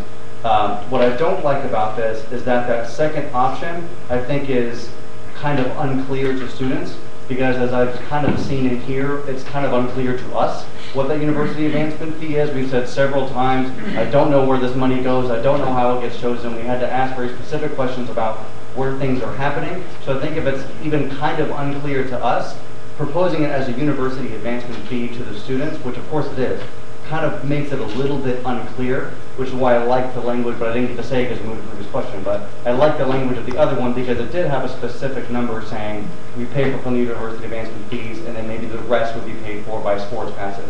Because that's what would happen because we're saying we don't want a fee, we'd rather be paid for by the students who are going, or by letting it be within that university advancement fee. So I think that this question is not really clear to the students. I don't want to say it's deceiving, but you better believe if it ends up being unanimously opposed and they go and increase the fee, that's going to kind of make us look like idiots, because they're going to think we proposed this to you guys, and then it's just kind of unclear to them. I don't mean it to be deceiving. I think it just can be kind of unclear in that way. So That's the only part I really don't like, but I think all the rest kind of makes sense to me. We've kind of talked about the UAF ad nauseum, and I've just seen we don't really know all that much about it. So I'll go it up to the floor or whoever else is opposed. Point of information. Yes. Is there any particular reason why this would need to get like passed tonight? Because the referendum has to be with the election, whenever you vote for your representative. So the sooner the better. Okay. So do you yield to the floor, or? I yield to anybody want to take it, then I yield to the floor. The first recognition again goes to Senator Russo. Oh, that would be 4. I mean 4. Yes. Okay. Okay. So I think if anybody wants to put any of those clauses that Senator Tremino mentioned about some sort of sunset, that would be good. But it doesn't. I don't think it's necessary when we're talking about how to actually allocate the funds.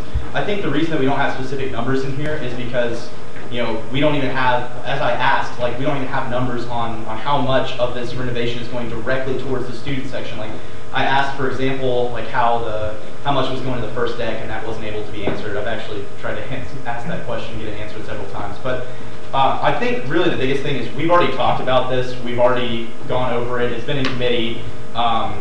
We have to pass a referendum tonight, and we've all agreed that basically the one alternative that was recommended in the veto process and tonight was already considered and turned down through the deliberations of the Senate. And with that, I'll yield to Steve Bell. Okay, just really quickly, I do appreciate the intent of Senator Cimino's proposed amendment. However, I don't believe it is truthful. This is a non-binding referendum. Once we give them the authority to increase the fee, they would have to take a separate action 30 years later or less in order to decrease it again. And I don't see that happening. I don't think they're going to see this $5 million hole that has suddenly appeared in their budget in the university advancement fee and say, oh, we should give that back to students. They're going to say, oh, we should use it to fund something else, like governments normally do. So I don't think that would necessarily be the best thing to add. But aside from that, we've discussed this amendment, this referendum ad nauseum. It does need to be passed today because the alternative would be passing it 2 weeks from now in order for it to go on the ballot tomorrow.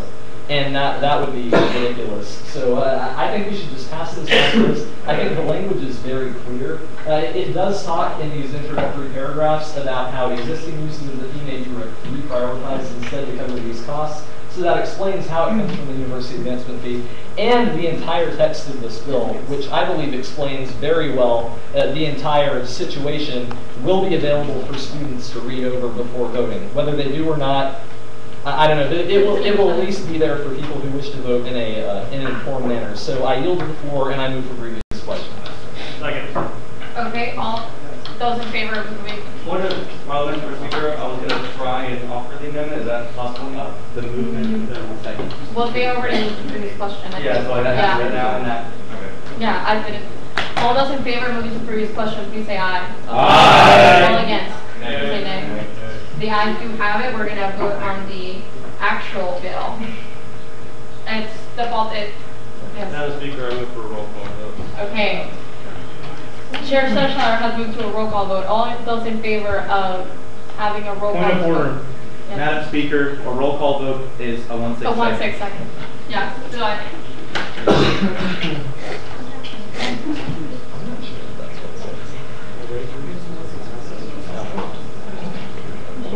Do I see a 1/6 second for a roll call vote? No, I don't think that's a 1. It's people are Just real quick, guys.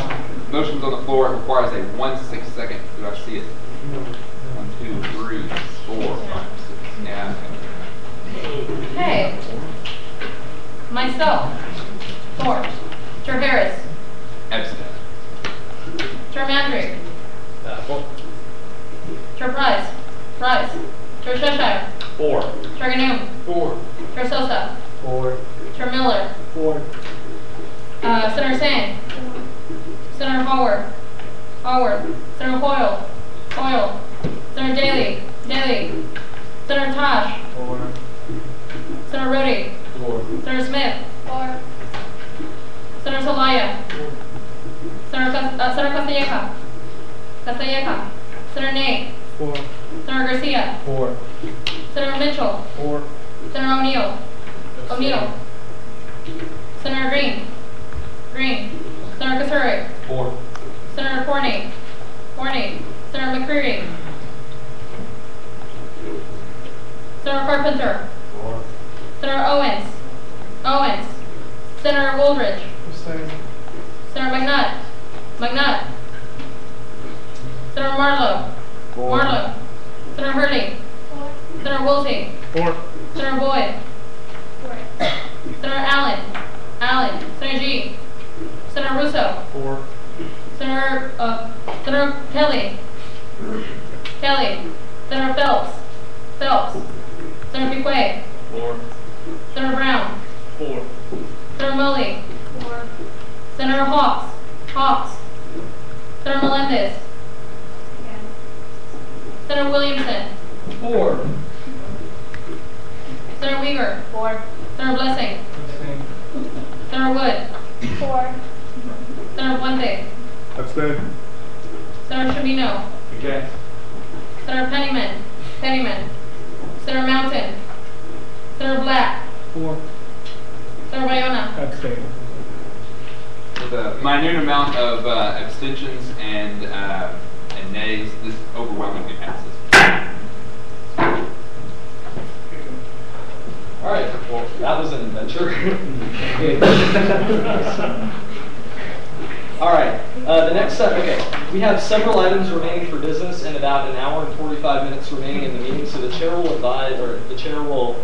hear a motion to amend the amount of time for bill presentations to 5 minutes with 2 minutes of question and answer.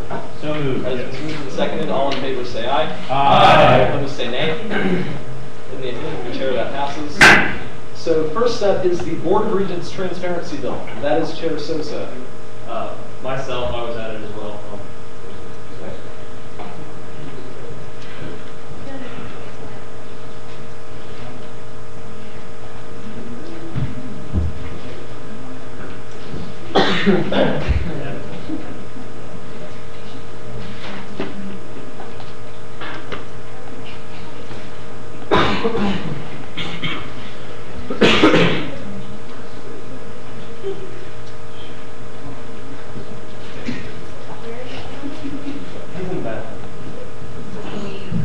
I was at this first pass I could take.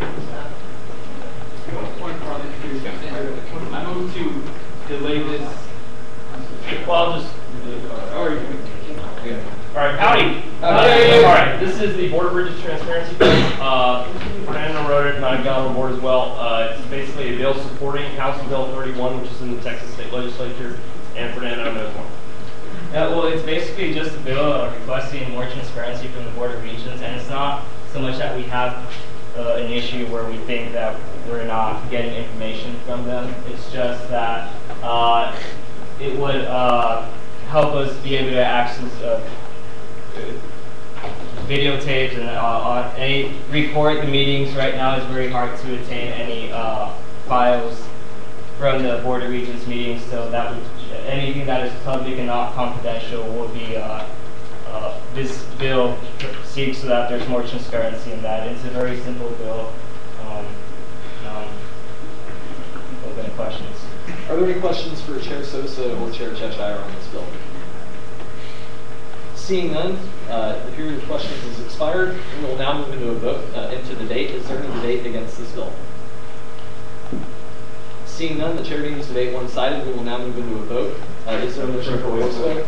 That motion has been made and seconded. All in favor of taking a voice vote, please say aye. Aye. All opposed, please say nay. That passes.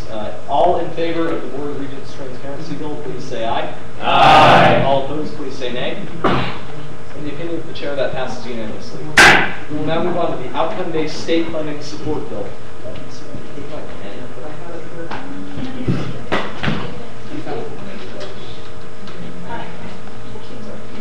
All right. Okay, the Outcome-Based State Funding Support Bill. Chair Sosa, that is you. Howdy. There's a bill introduced by the Texas House Higher Ed Chair Dan Branch, which would amend the current outcome-based funding from 10% to 25%, and that the purpose of that is to encourage universities to perform better, to ensure that they're doing all they can to increase graduation rates and excel in academic achievement, and that's it. Questions? All right, are there any questions for Chair Sosa on this bill? Senator Russo and Wolf. Senator Russo, off campus, what sort of metrics would be used to determine this? One of them would be graduation rates, and that's the one that I've heard of so far from the purpose of why the bill was introduced. The bill doesn't actually specify currently in its format the different metrics that will be used, but I'm sure that it will be implemented, and if it passed, it will be based on graduation rates, grades, and all these kind of things. If I could add on to that, the outcomes based, it was based on the findings of a committee on higher education, including graduation rates, retention rates of transfer students, and faculty, some sort of faculty rating system. Right. This was a recommendation from the Texas Higher Ed Coordinating Board, which also includes students from appointed by the governor from different universities across the state. Are there any Senator Woolsey? Withdrawn. Are there any further questions on this bill? I will add that over the past 2 days, I spent a lot of time talking with legislators with the Chancellor's Student Advisory Committee, and I do have some additional information on this bill as far as how it would affect our funding as a university. So if anyone has any questions about that, I can answer them as well. Point of information. Could you give us that information? Okay, so from what I have been told by the system, and again, this basically what this bill does is it changes the funding that the university gets. Right now it is by enrollment and what classes you're enrolled in, so it would take a portion of that and instead make it based on outcomes. So basically what happens to you as you graduate. A&M funding Texas A&M University funding, our funding would increase if this were passed by Chairman Branch. Now, there are other system schools whose funding would decrease because they're not meeting certain metrics. So, thank you. Point of information. How does the Chancellor feel about this bill? I do not know. I think he's waiting out on our opinions and the opinions of other student government associations, but there are definitely benefits and drawbacks to the system as a whole. So. Point of information. Could you elaborate on the benefits and drawbacks? Okay. So I already said the benefit to A&M specifically is that our funding would go up if this were passed. However, the drawback is that the intention is to encourage universities to behave in a certain way. So to undertake actions that lead students towards outcomes that the legislature deems as important. So things like 4-year graduation rates, 6-year graduation rates, what happens to at-risk students is one, and how many students graduate in STEM majors, so science, technology, engineering, and medicine, and different things like that. So those are areas where Texas A&M University is already strong, so this would improve our funding picture, to my knowledge.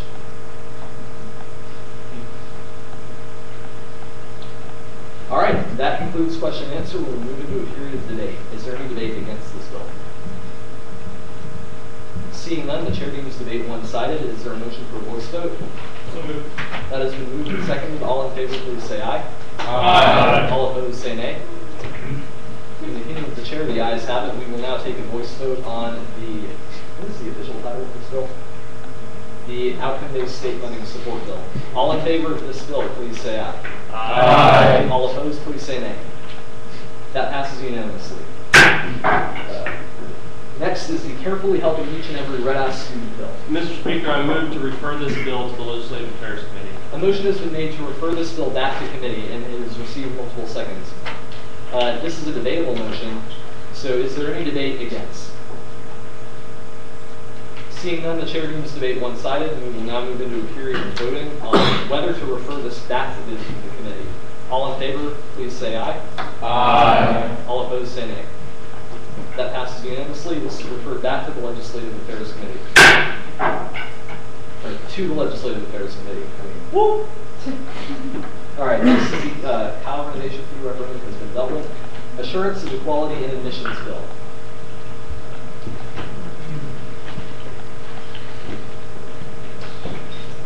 I'd like to propose an amendment.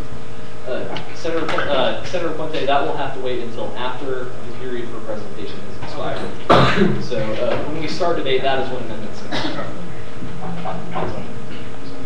Yes. Howdy. Howdy. Okay, so we decided that we should present this bill just because it was an old bill that expired. We thought it should be brought back just to update the admissions process.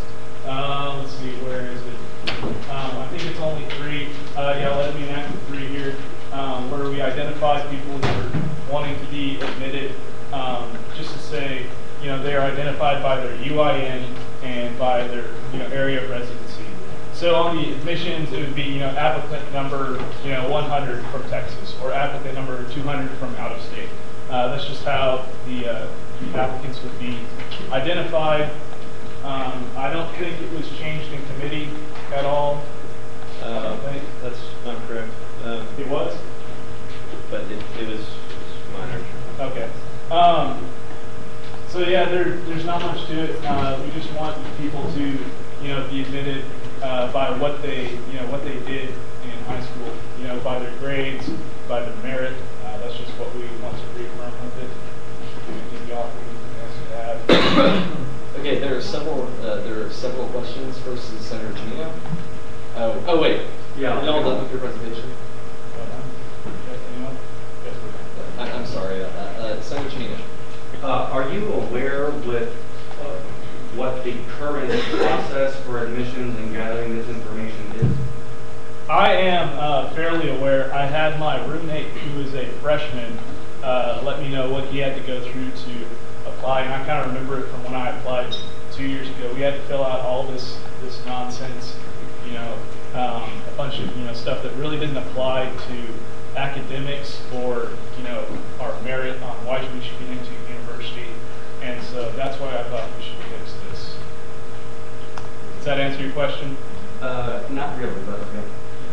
Okay. Next question is there another question?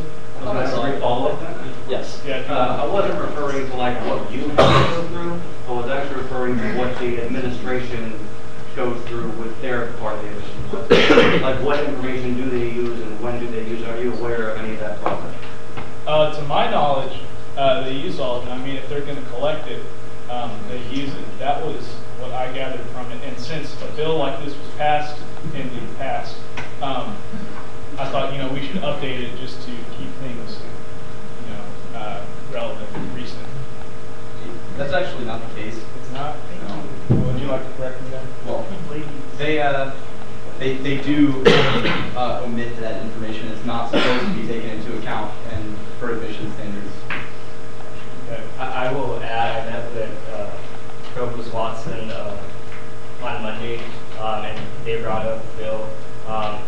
They stated that for admissions, they only use merit modifications in addition to socioeconomic status.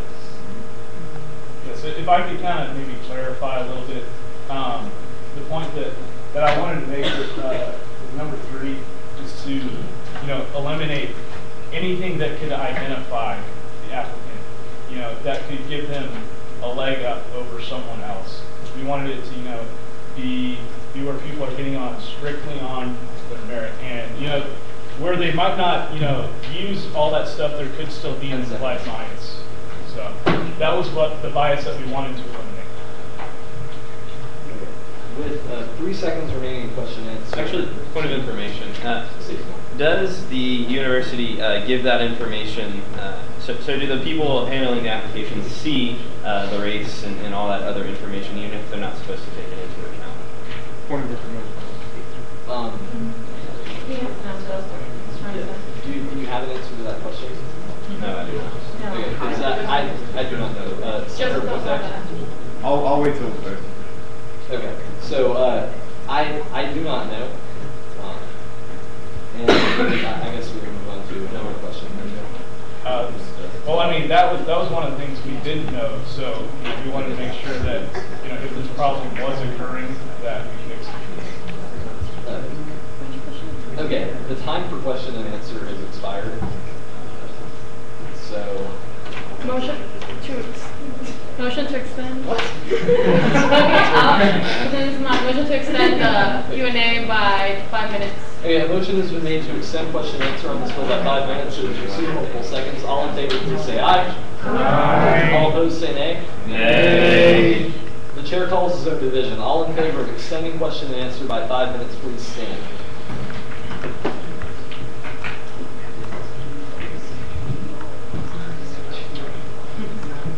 Okay, I see 10. All opposed, please stand.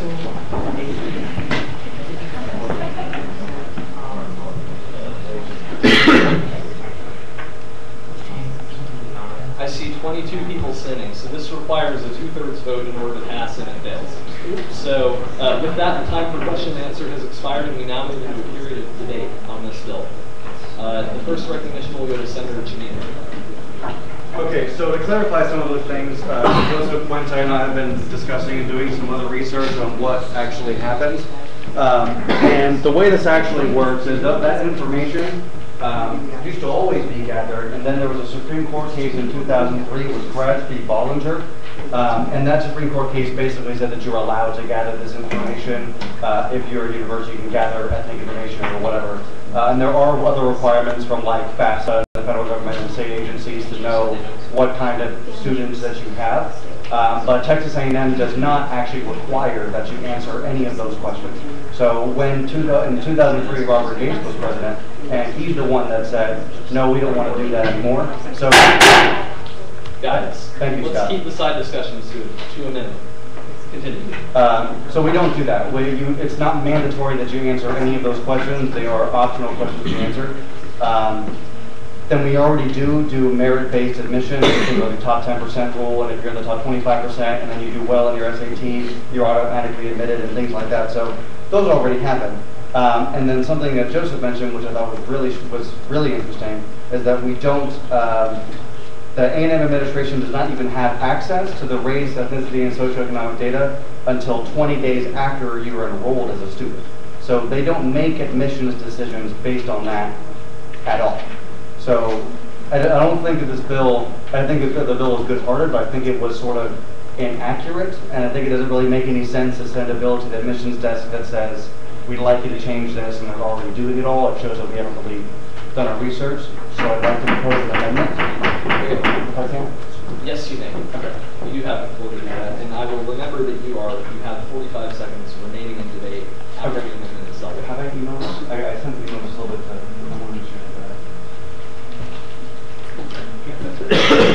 Okay, so here's what I'm proposing. I'd like to remove whereas 5 and 6. If we can get the actual bill up, maybe we can see what's being removed on this report.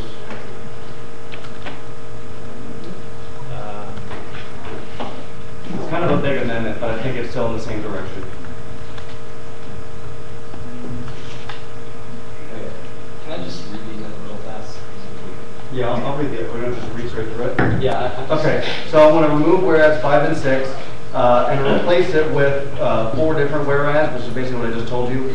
Whereas 5, Texas A&M has been a leader in merit-based admissions since 2003 after the Gratz v. Bollinger Supreme Court case. Whereas 6, Texas A&M uses the top 10% rule, merit-based acceptance if the student is in the top 25% and meets their test score requirements, and then uses a holistic review for admissions.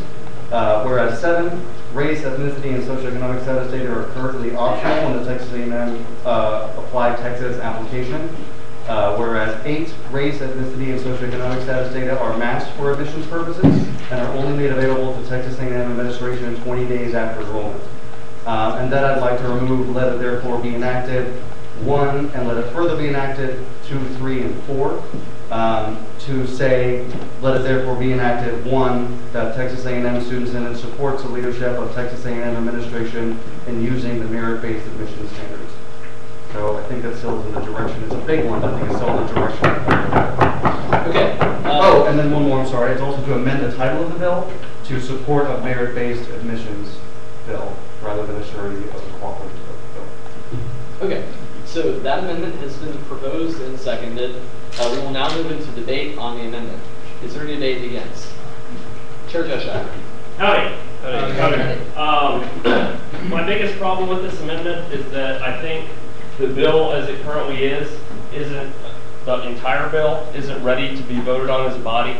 We don't have the necessary information to see that. We've had testimony from Senator Puente and from Brody and others, Senator Mandry, about what exactly we see. Brody has agreed that he's going to provide exact screenshots of exactly what they see, the entire data. You know, it'll say Joe student or something instead.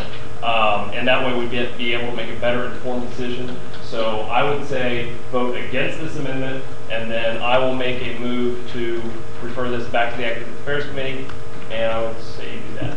And with that, I yield to you. Okay. Is there any debate in favor of this amendment? Senator Puente. How much time?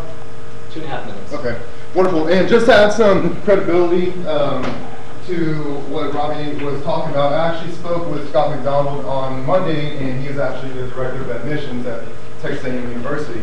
So I've actually been working in the Office of Admissions since last semester as a peer recruiter, now I'm a marketing assistant. Basically, I went through this entire bill with him and just kind of got all my questions answered, and I believe I was the only senator that wrote this bill. Well, I guess I was added later on a couple weeks ago, that actually spoke to with the administration. So what he was telling me on whereas, let's see, well, all the whereas means sure, but as far as let it therefore be enacted 1, Texas A&M will not collect race, ethnicity, blah, blah, blah, blah, blah, blah. I mean, that is the stuff you'll see on a FAFSA, on a job application, and for the state, or for the university not to collect that is almost impossible, he said, and I quote him. Also, as far as, everything else, Robbie was dead on. I believe this bill is a result of the Fisher versus UT case. And just to let y'all know, UT... What information? What is the proper name of that other school in Austin? TU, I'm sorry. Thank you. And as far as the Fisher versus TU case goes, Fisher, she was a white female that wasn't accepted into university, even though she had met the proper SAT scores. But the thing about TU is they actually use racial preference. A&M since 2003 hasn't used racial preference. Instead, they've used race, gender, socioeconomic status as an option, made it optional on the Apply Texas application, as Robbie already said. So for us to vote for this bill, and when it hits the desk of the president, Office of Admissions, and registrars, it's going to look foolish on us because we're the voice of the student body. We're supposed to address concerns as a governing body that affects us and the rest of the Texas A&M University. So I believe that A&M has done a great job on leading Texas universities as far as accepting students based on merit and not by race, gender, or ethnicity. So what I'm asking for is to you to, after we go through this amendment, is to completely vote down the bill, because if it is passed, it's going to look foolish on us and make it look like we didn't do our research. Point of information, Mr. State your point. Which, if any, of the demographic information that are mentioned in this bill are used in the admissions process? What are the race, ethnicity, religion, gender, and socioeconomic status, are those the ones you refer to? Which, if any, are used in the admissions process? To my knowledge, none of those are currently used in the admissions process. Okay, thank you. And I'll yield to Robert. Do I have any now? You have 16 seconds. Okay, just on what Chair Cheshire was saying, I think if we should amend this bill to at least clarify some of the things that it says, and then let that go back to academic affairs. Because I think this does kind of clarify what is already happening, and if that needs to change, that might be more appropriate than sending the bill that isn't quite ready yet back to academic affairs. All right, and with that, Yeah, so I'll respond to that. So I don't have anything. I to disagree with what either of you are saying, but the point of committee is to amend bills that are not ready yet. With that in mind, I recommend that we put this amendment, consider it in committee, and so vote this amendment down, and we'll refer it to committee. Point of parliamentary inquiry. State your point. Is it in order to make a movement to table this amendment so that we may make an additional movement or an additional motion to send it to committee? It's kind of odd. What will happen if this is tabled is it'll be laid on the proverbial table. For whatever reason, we've rarely used tabling in this session. It used to be pretty common. But what will happen is laid on the table exactly as it is. So we basically freeze everything right here, and it is on the table, and nothing can be done to it. So 2 weeks from now, we would, if a motion were made to remove it from the table, then it would be untabled, and we would go right back into Chairman Andrews' debate that he has 2 minutes and 10 seconds remaining. If you were saying, could we refer a bill to committee, could we refer it to committee before taking a vote on this amendment? No, we could not, because this amendment has to be dispensed with before that vote can be taken. Whether in favor or against, it has to be done. Further point of parliamentary inquiry. State your point. Is it possible to table this amendment indefinitely in order that it, in a way, or postpone it in a way that it could not be considered again? And it's in the current motion. I don't believe it is possible, correct me if I'm wrong, to table an amendment indefinitely, because it's not a main motion. Okay. But to table something indefinitely, or what you mean is postpone it indefinitely, requires a 1/2 vote. And so if you would do that, then why would you not just vote against it? Okay. Which would also require a... Mr. Speaker, I move for previous question. The motion has been made for previous question and seconded. All in favor, please say aye. Aye. All opposed, please say nay. That passes. All in favor of this amendment, please say aye. All. Vote for a quicker vote. Okay, a motion is... That's the standard on bills. It's not necessarily the standard on amendments. Oh, yeah, you're right. So if someone wants to make a motion for a different kind of vote, they may. I move for a voice vote. The motion has been made for voice vote. It has received seconds. All in favor of taking a voice vote, please say aye. Aye. All opposed, please say nay. Nay. That passes. All in favor of this amendment. So if you vote for the amendment, you want the new text of the bill. Please say aye. Aye. All opposed, please say nay. Nay. Division has been called, and we will take a standing vote on this amendment. If you are in favor of the amendment, please stand.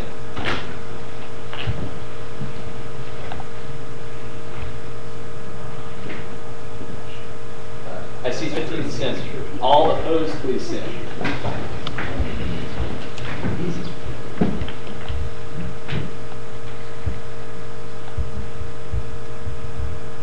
I see 16 standing, so this amendment fails. Mr. Speaker, I move to refer this back to the Academic Affairs Committee. A motion has been made to refer this back to the Academic Affairs Committee. It has received multiple seconds.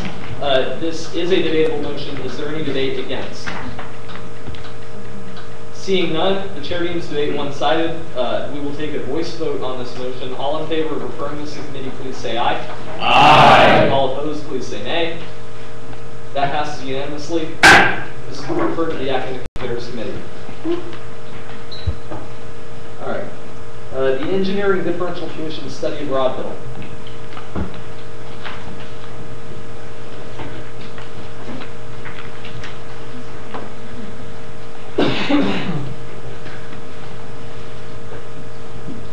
Howdy. Howdy. Okay. So basically, this bill, Scott and I are on the Differential Tuition Engineering Board Committee that meets once a semester to decide what happens with these differential tuition money. Each undergrad engineer pays $400 per semester, not including the summer, so $800 per year to fund this differential tuition, right?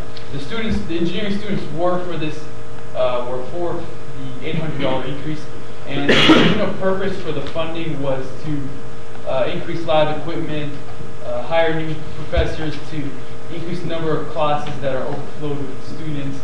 And my concern is that proposed for next year is to spend $200,000 on study abroad, and most of it's going to be to Brazil. Currently, only $15,000 goes to study abroad, and they want to increase it to $200,000 from the differential tuition fees. I'm not against study abroad, and I'm for it, but the differential tuition is meant to be put on for lab equipment, upgrades, and new technology, new professors, not study abroad in Brazil, which, by the way, currently costs about $10,000 for 5 weeks. Engineering pays $3,000 of that $10,000, and with the $200,000 here, they're going to give each student $800 extra to study abroad in Brazil. All right, does that conclude your presentation? Yes. Are there any questions, Senator Chimino? Engineering off campus, how much per engineering student is used to pay that $200,000 from their point? Say? How much of that $200,000 that's going to study abroad, how much, like, from each student goes towards that? Is there a question on that information? So there's about 8,000 grads. So divide that 2,000, about 22, 25. Follow-up, you said it's from the differential tuition, right? So it's not from the regular, just from the increase? Yes, this is just from differential tuition. Okay. So this has not actually been in effect. So this is the future budget plans. So, Senator Blessing.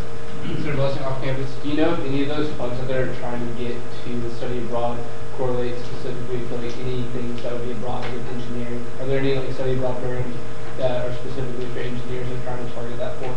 Yes, the Brazil study abroad in the summer. So a brief follow-up. If that Brazil is for the engineering program or engineering students specifically, why is there a reason to be against that if it's in the tuition of engineering students or the differential? Okay, good question. I feel like differential tuition money should be mainly spent on classroom upgrades. State your point. Why was enrichment of targeted programs not one of the Gustavo Garcia, Senator for College Engineering?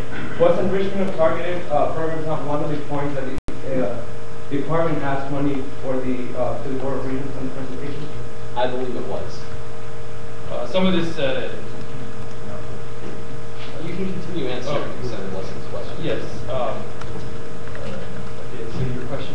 Yes. So the study. So I feel like this should be more spent on. It's better spent on classroom equipment, and what Senator Garcia said is true. But that was more for. It also includes research, student research, student facility research, and stuff like that. It could include study abroad, but I feel like $200,000 is best spent on upgrading lab equipment and stuff, especially now that class sizes are very large and they're more needed now. Senator Rutledge.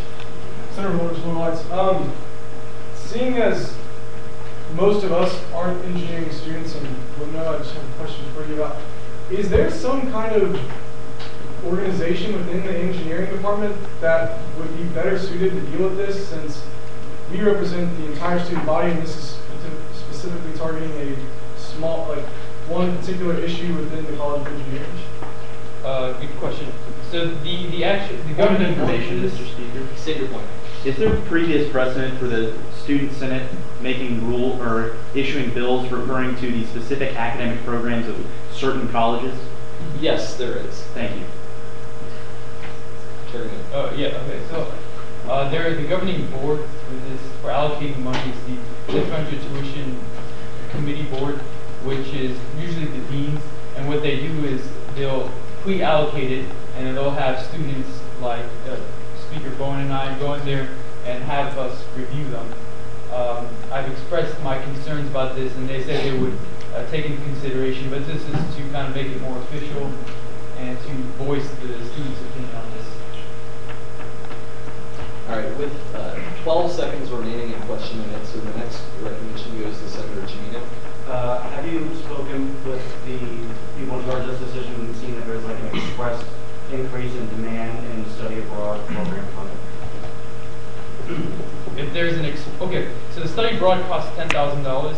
The engineering school already pays $3,000 for that, and so this would add an extra $800 per student of the already expensive study abroad. So I think that the minute difference would be best put into technology in the classroom. All right, that concludes the period for question and answer. We will now move into debate on this bill. Is there any debate against? Are you against? Oh, okay. And for anyone who hasn't debated before, it's raise your hand in favor, just against. So, Senator Garcia. All right. Howdy, guys. As a student senator for the Engineering Caucus and a member of the Student Engineers Council, which is the organization you were probably asking about, we handle the Student Engineering Survey every semester. And this particular semester, at the beginning of the fall semester, we asked, one of the questions in the survey was about study abroad. And 46% of the students that voted on this survey are interested in study abroad. And one of the issues that was brought up of why they don't do study abroad is because of the funding. Now, this year, Senator Ganum and Senator Bowen were on that committee for this past year. And there's 6 different points that whenever the College of Engineering asked for the differential tuition for the Board of Regents, that they asked for financial aid and targeted scholarships, and that's a mandate from the Texas legislation. 20% of that money has to go from differential tuitions to scholarships for students. Then laboratory upgrades, and then enrichment of targeted programs. And study abroad is the first category of that enrichment programs, followed up by certificate programs and different things. For this year in particular, the decision was made by the Executive Dean of Engineering because there was no, the actual dean was not present. So he wanted to have some room to what this money is going to be allocated for the future years. If he would say no study abroad programs, no enrichment programs, the dean in the future years is not going to be able to know where this money is going to go needed. This year, we want to increase and go with the initiative of Texas A&M to go to 25% engineering students studying abroad, and that's what the money is allocated for studying abroad right now. In the future, we'll see if the money is going to go towards different things. Now, 800 is the maximum of this 200,000 that we can give to students. That means 250 students will benefit from this scholarship. I don't think the study abroad programs that would give this money out are that big in capacity. So all this money is not going to be used in study abroad scholarships for sure. So the rest of that money is going to go allocated to different projects the department has. So with that said, I yield the floor. All right. Point of information. Do other colleges maybe use? Are there any other colleges that have differential tuition? And if there are, do they use it for study abroad? Yes, there are other colleges with differential tuition. To my knowledge, they are the College of. I know agriculture has some programs that charge it, and then Mays Business School has differential tuition, and I believe education is the other one that does. But anyway, there are study abroad programs in those colleges that are funded out of differential tuition. Okay. All right, debating against, Senator Russo. Howdy guys, I know you've seen a lot of me tonight, so I'm gonna be brief with this. Basically what the information that is presented is not really all that relevant. Yeah, if you're asked a survey question, would you maybe be interested in study abroad? Well, yeah, I mean, I would maybe be interested in study abroad if I had the time and the money and all that kind of stuff, but that doesn't necessarily express support for a 25% change in study abroad. And that's really the pertinent point here, is that, you know, targeted or directed studies like you talked about, or targeted studies, include study abroad, and that was included to a certain amount in the original differential tuition. What we're talking about is increasing that allocation to include a broader amount, and necessarily, unless you increase differential tuition as a whole, that comes from somewhere. So the argument is that in this bill is basically we agree that the current system for dispensing differential tuition is good. Now, if you need more money that goes specifically to targeted programs, like, you can do that within differential tuition. It has enough flexible funding that you can do that. The difference is having a dedicated 25% number is not necessarily a great thing. And I don't think that that's reflected in the SEC survey. What was reflected in the SEC survey is an interest in study abroad in general, rather than specifically increasing that allocation of differential tuition to 25%. So there is a very important distinction here that I think has to be met. And with that, does anyone else want to expand further on that? I'll yield to Senator Sosa. Hi. in addition to what Senator Russo just said, I think that fundamentally we just want to make sure that there's fairness in the process, and that is, if you're taxing students for a program, that they have access to a program. And I think study abroad is very limited and selective in that it's not like the Writing Center where everyone can go to the Writing Center because we all pay the fee. Everyone can walk into the MSc because we all pay that fee. So I think that we just have to focus on the fairness of the fee, difference of tuition, so that it's used something that can be accessed to all students, that benefits all students, and like Chair Gunning said, their labs and academics, not of that. And on the concern about different organizations in liberal arts, I think we just need to remember that we have caucuses here. We represent a caucus so that we represent the interest, so that sometimes we whether you can represent students based on your caucus. Expired. Can I finish my sentence? Yes. Like I represent my the Southside Caucus for signage, campus safety, bike racks, and those are things that are needed for Southside specifically because I represent that side of campus. That's my caucus, and so I trust the engineering caucus, the senator in the engineering caucus, to bring up any concerns that students may have in his constituency. Is there any further debate against? I moved to previous question. Motion has been made for previous question and seconded. All in favor of taking a vote on this bill, please say aye. Aye. All opposed, please say nay. In the opinion of the chair, that passes. Guys, be loud when you take voice votes. Be resolute. Make sure I can hear you, because the worst thing is that if I hear a few like aye. And I can't really. It's hard to tell how many people are on your side unless it's unanimous like that one was. So we will take a vote on this bill, and let's go ahead and do a clicker vote.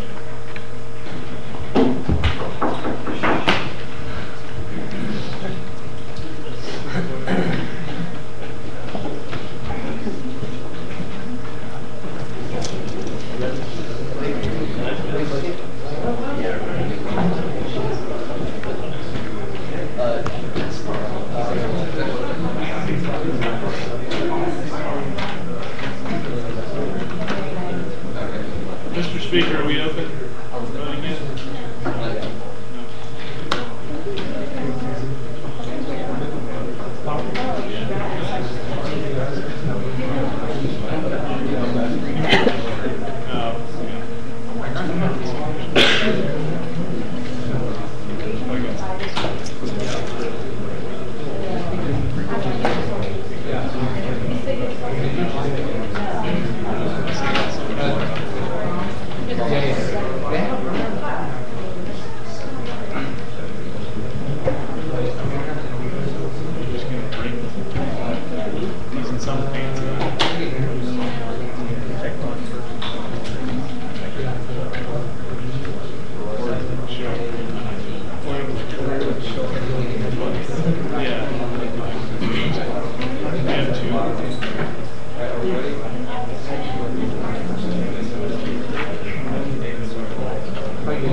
All right, we are now voting on this bill.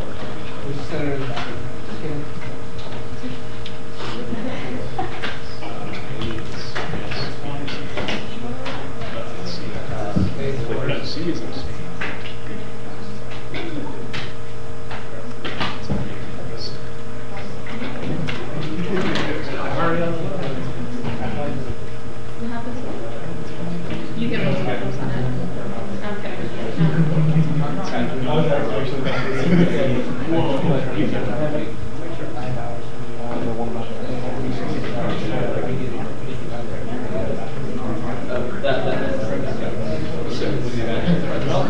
That's first.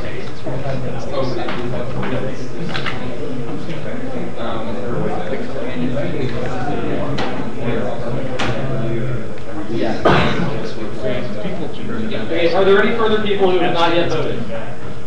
Seeing none?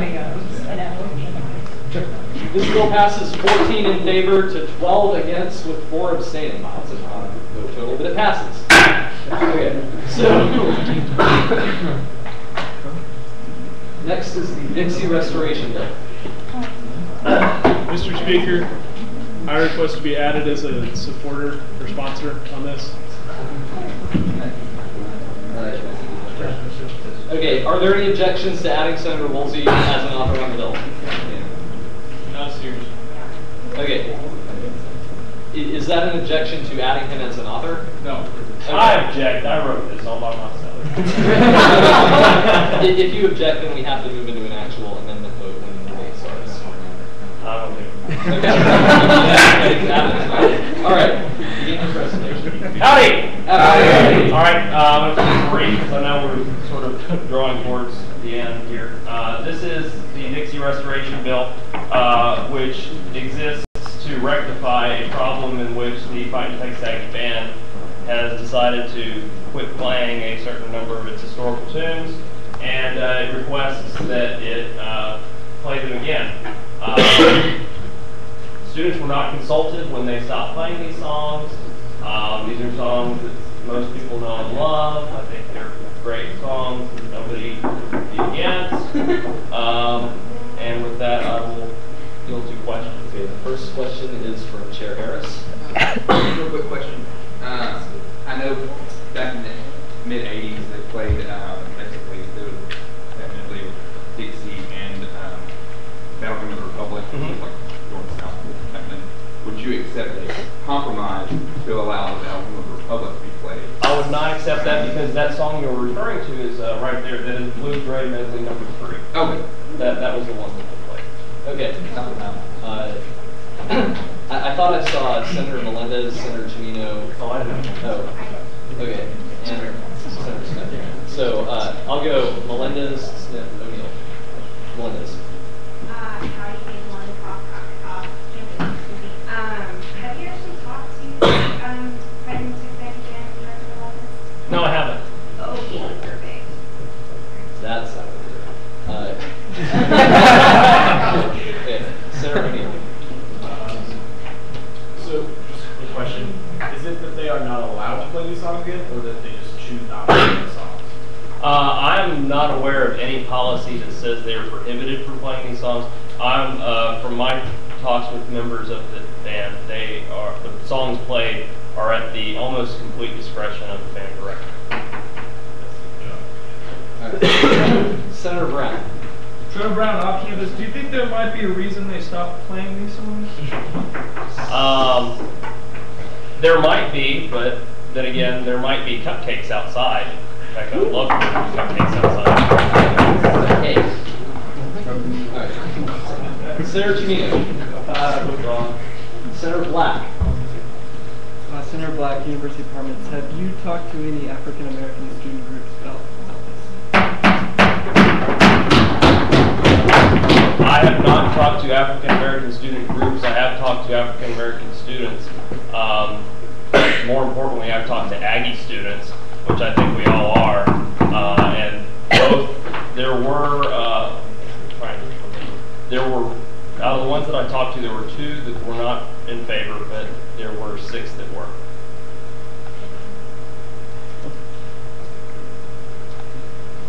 Does that conclude your answer? Yes, it does. All right. Senator Woolridge. Senator Wilson, just curious, because you're talking about how students weren't consulted when they stopped playing those, do you think that consulting 8 students is enough to put this as the income level student?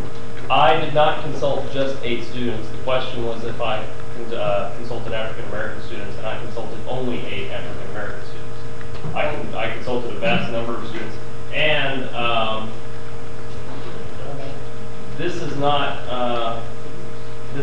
binding. So the enactment clause, if you go down one, is that this is sent to the members of the band and their superiors. It would still be up to them to do it. Senator Chimino. Withdrawn again, I'm sorry. Senator Woolridge, your follow-up. Yeah, just again, roughly, you know how many you talk to? Just because this is something that we can catch a lot of flack for, and it just seems that therefore let an active speak just seems a way to, if we do catch flack, pass it, because they start playing it, to pass it to the band. I mean, is there honestly enough support in the student body for us to honestly say that this represents student opinion? I believe so. Point of personal preference. State your point. Can we just not beat around the bush? If we want to talk about an issue, talk about it. I'll answer that. A lot of placards went up, and I saw a few of them. I think next I have Senator Woolsey, but can everyone do me a favor? And if you still have a question you want answered, then raise your placard now. Okay, Senator Woolsey. Withdrawn. Senator Mitchell. Senator Mitchell, freshman class.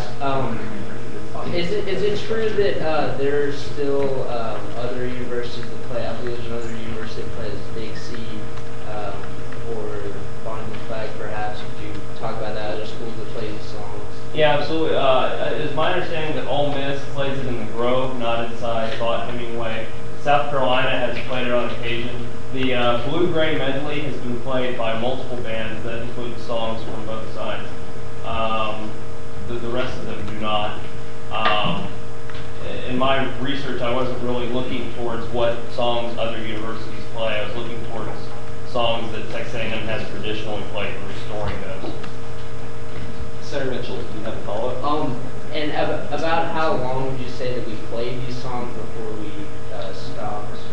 It was my understanding that these songs were phased out beginning in around 1976, and that they were played from the existence of the university until then. So about 100 years? Over 100 years. Over 100 years, Okay. That concludes the period for question and answer. We will now move into a period of debate. Is there any debate against this bill? Senator Melendez. All right, howdy guys.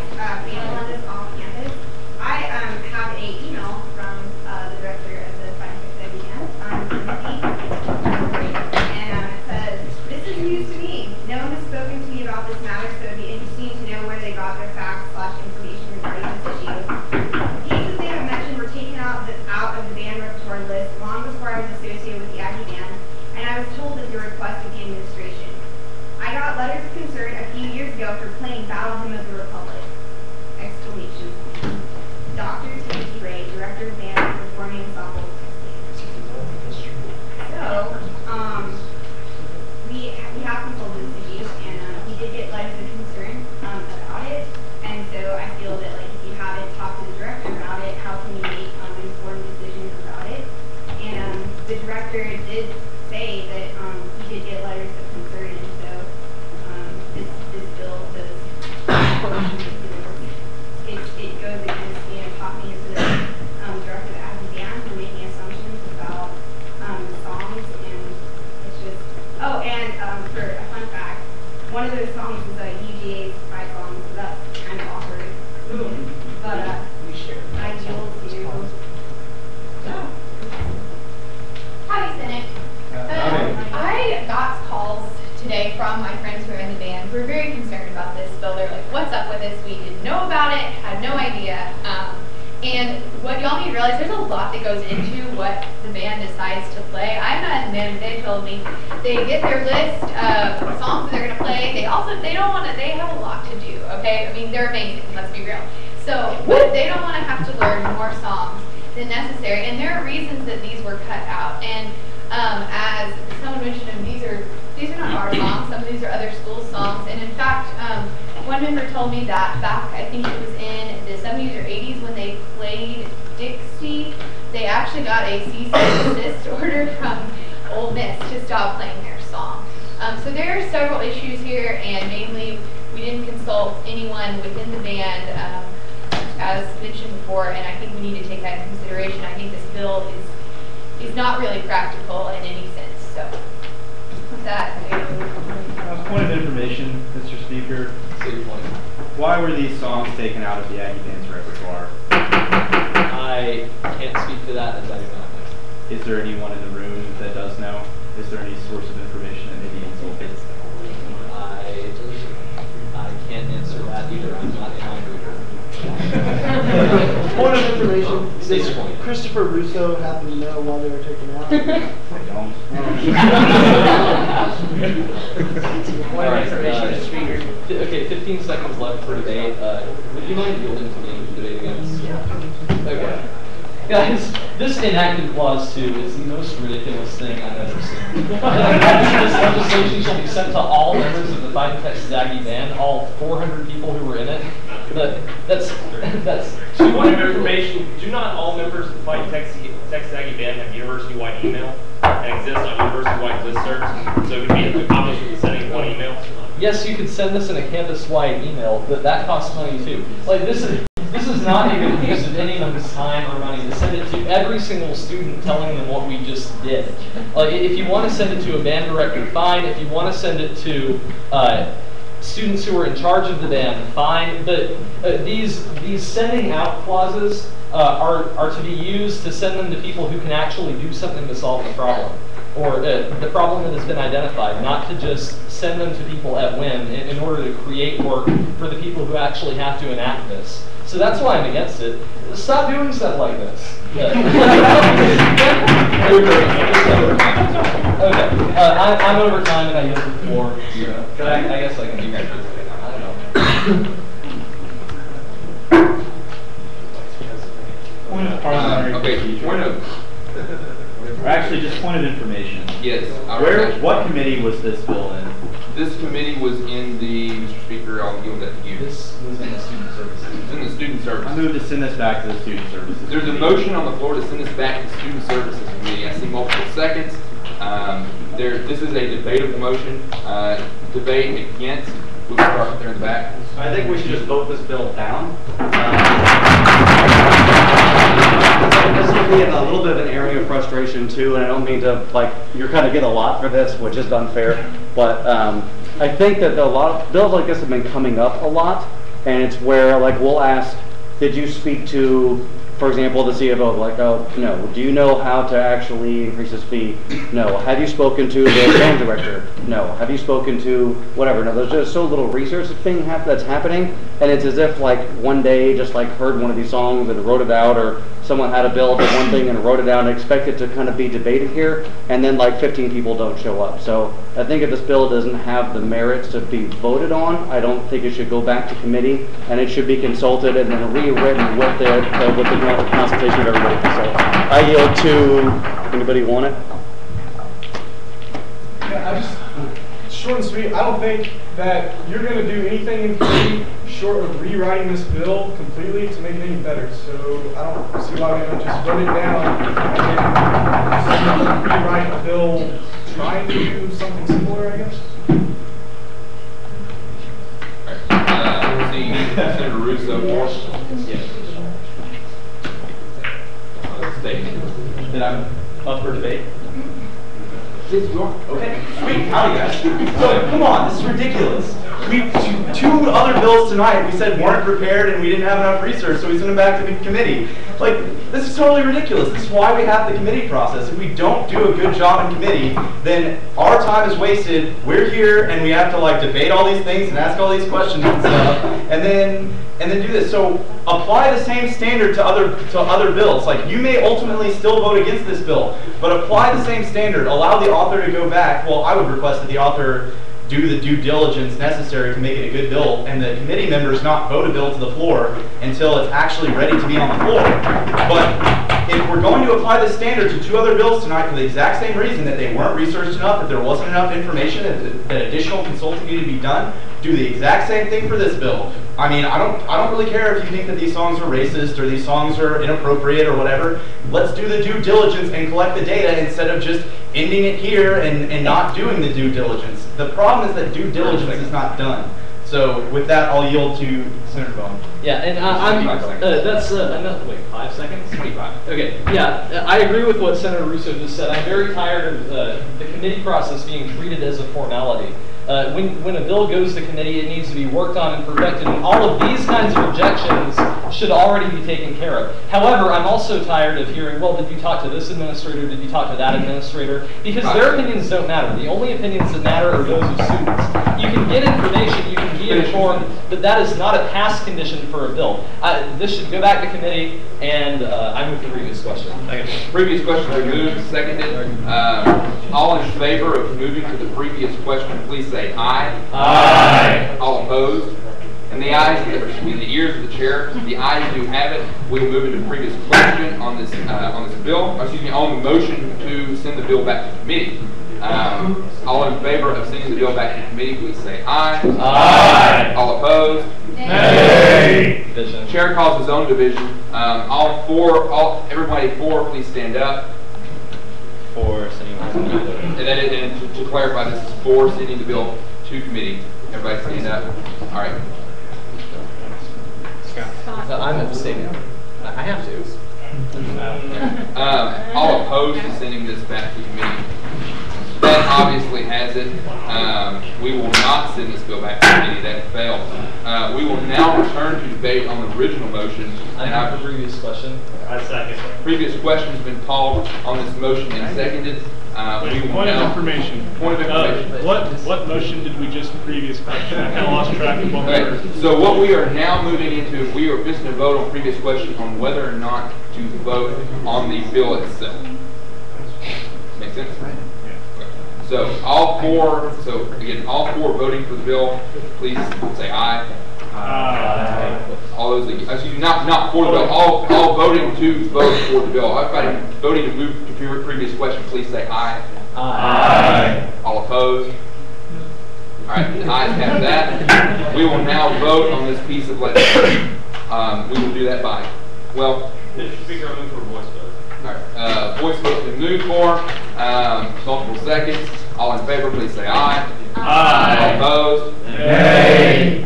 All right, that clearly fails. There will not be a voice vote on this piece of legislation. The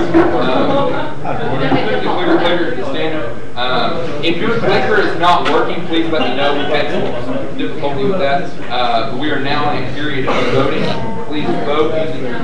We are not yet in a period of voting. Point of information. There's a point of information on the floor. Is there anything actually racial in these songs, or is it just about that sound? I will answer that to the best of my ability. That is a matter of your interpretation of that. The songs don't have it. In some cases, may not be the lyrics as much as it is the places and time periods in the songs come from. Another point of information: was Sol Ross not a commander in the Confederate Army? He was a three-star general. Point of information: is Sol Ross not also a Klansman? Oh my God! Dilatory.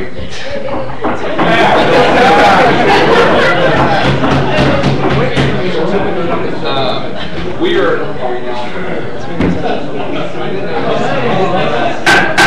The body will return to order. We are now in a period of voting on this legislation. All of those people vote for it. Also, guys, remember to turn your clicker off. We're having, guys, how many people are having trouble with their clicker? Just show of hands.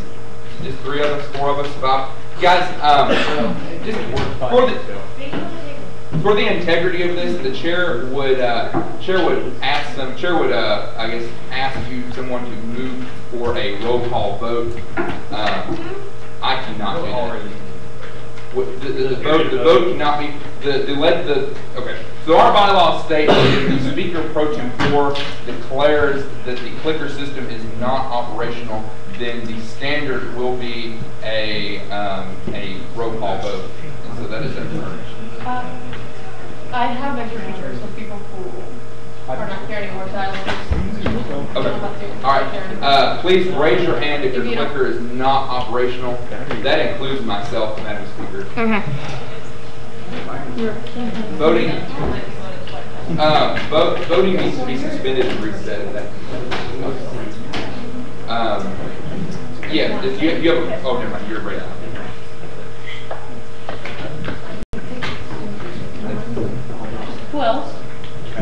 What is not wrong? This is a word. Okay. You take it. Who else?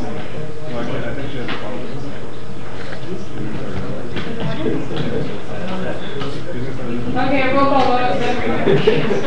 All right, the speaker approaching the floor has declared that the clicker system is non-operational. According to our bylaws, we will now move into a roll call vote.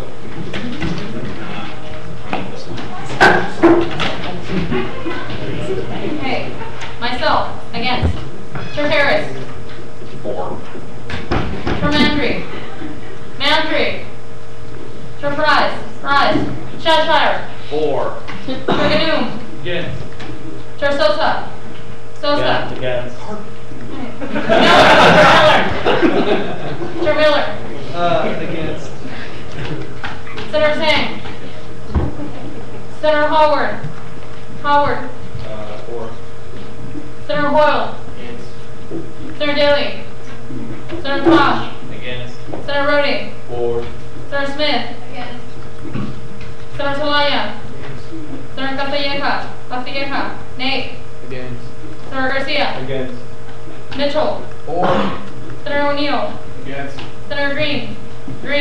Senator Kasurik. Against. Senator Corning. McCreary. Senator Carpenter. Against. Senator Owens. Woolridge. Against. Senator McNutt. Senator Marlowe. 4. Senator Hurley. Senator Woolsey. 4. Senator Boyd. Against. Senator Allen. Senator G. Senator Russo. Same. Senator Kelly. Senator Phelps. Senator Fuquay. Senator Brown.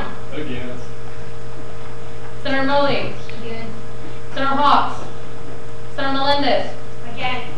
Senator Williamson. Senator Uyghur. Abstain. Senator Blessing. Against. Senator Wood. Against. Senator Puente. Against. Senator Shamino. Against. Senator Penniman. Senator Mountain. Senator Black. Against. Senator Bayona. Against.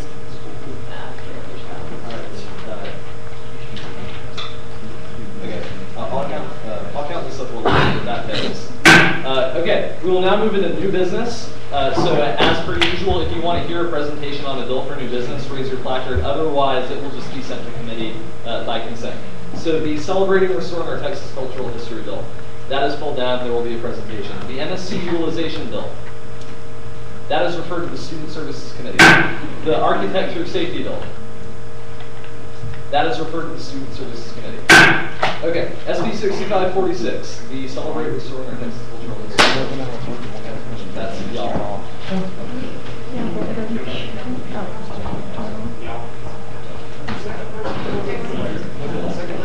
Alright, time starts when you say hi. Alright, howdy. Something I've noticed, just going around campus, is that a lot of students aren't aware of our Texas history. I would have liked to require a Texas history course, but I'm not going to mess with that right now. But this is a bill simply stating that the Department of Multicultural Services should recognize and promote and provide a few events to recognize the culture of Texas, which is a culture that is often overlooked. We think, oh, we live here, we must know Texas culture. No, we don't. Some people do, but it's something that everyone who lives in Texas should realize.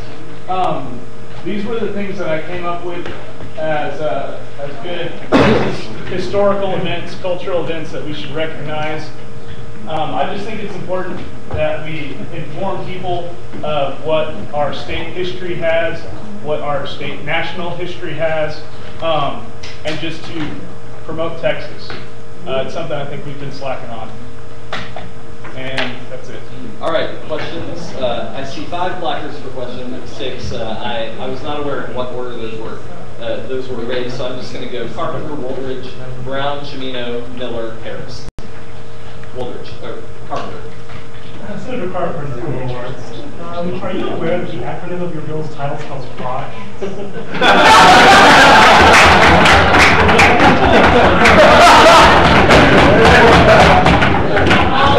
Let's just say there's a reason for committees.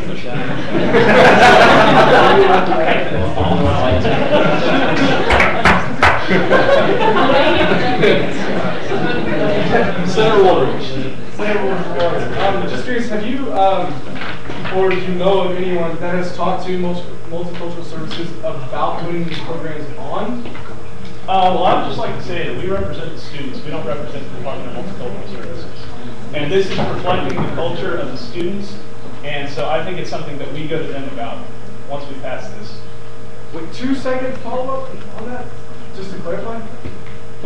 Information. State your point first. This is a first reading, right? Yes. Thanks. Okay. I'll come back to you, Senator Brown. Senator Brown, Brown. off campus. Are you aware that the history department does offer a Texas history course? Well, apparently they don't do a very good job of it because they haven't been promoting the culture of Texas like, the Department of Multicultural Services does with other cultures. So I think that the Texas culture is something that they should offer in addition to the multiculture that they offer. Brief follow-up? You're at the end of the list. Senator Spina.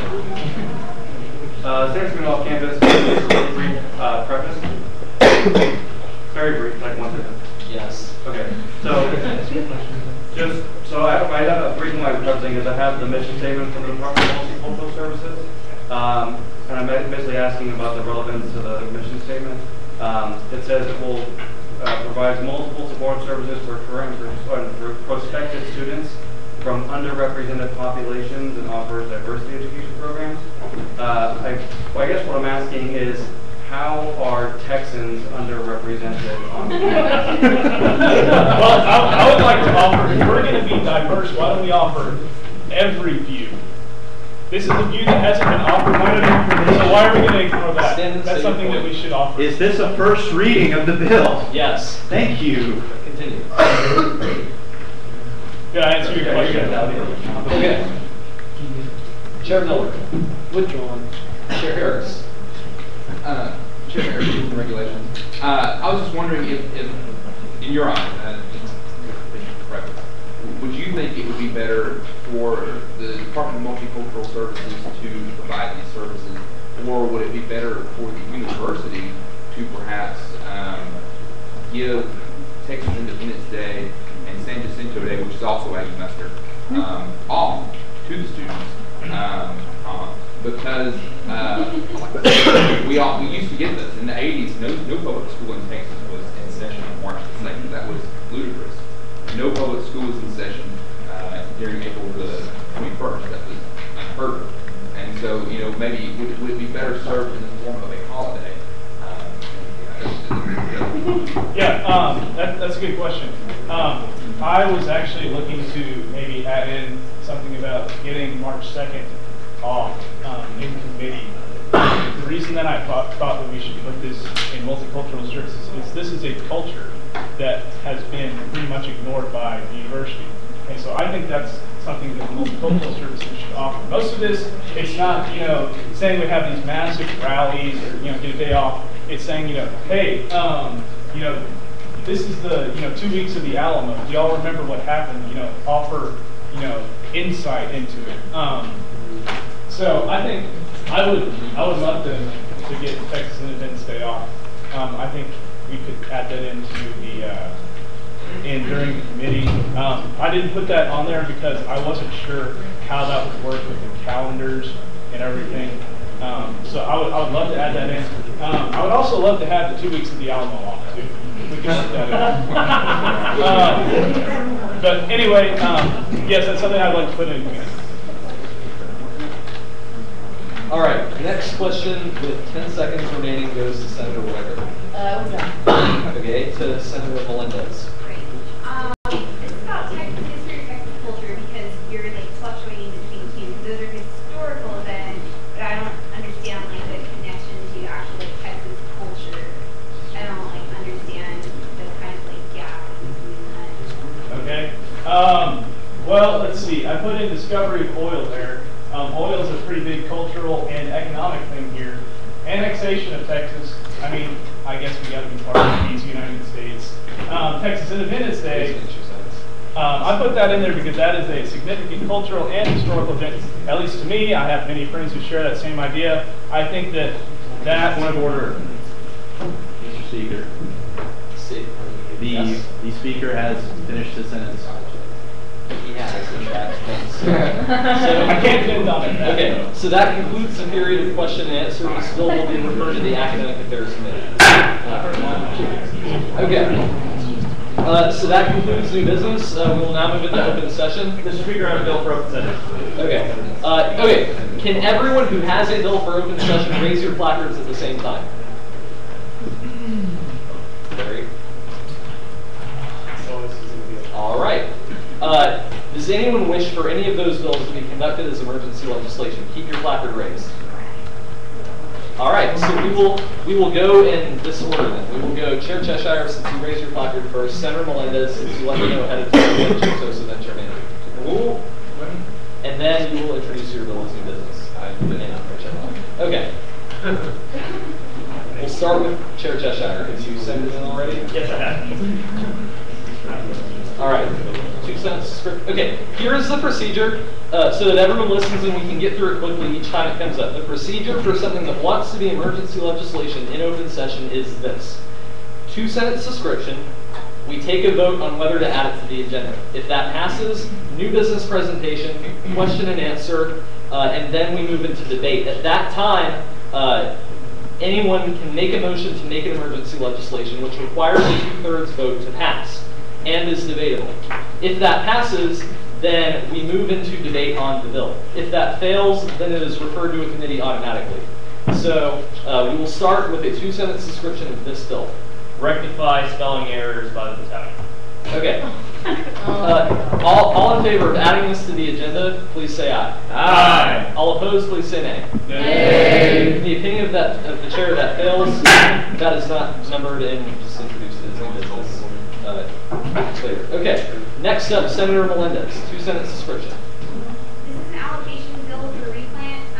They're holding their event really soon, so they need this money immediately, and that's why it's emergency legislation. Okay. All in favor of adding this to the agenda, say aye. Aye. All opposed, say nay. Nay. This is added to the agenda. You have, okay, the chair will entertain a motion to amend all new business the time for new business presentations to 2.5 minutes with 1 minute of question and answer, followed by 1.5 minute recognitions for debate on each side. So moved. That has been moved and seconded. All in favor, please say aye. Aye. All opposed, please say nay. Nay. That passes. So you have 2.5 minutes to present, then 2 minutes of Q&A. Howdy guys, this is just an allocation bill for replant. I have been in contact with their finance chair, and the reason why it's emergency legislation is because they need this money pretty soon, by the 11th. And this allocates $1,200 coming directly from the $5,000 not allocated originally in the SGA budget, which is stipulated in the therefore lengthy enacted 2, and $400 for purchase of t-shirts specifically for safety purposes for their Rock Pines reforestation event. All right, any questions? Senator Mullen. Will Mullen on campus. Refresh my memory, how much did we allocate them the first time? Oh, I'd have to pull up the whole budget. I don't have that number. I have that. That's but if you want to introduce it. Was that a point? Point of personal preference. How much money did we allocate to replant the first time? Or How much? t-shirts? How much was the church? That was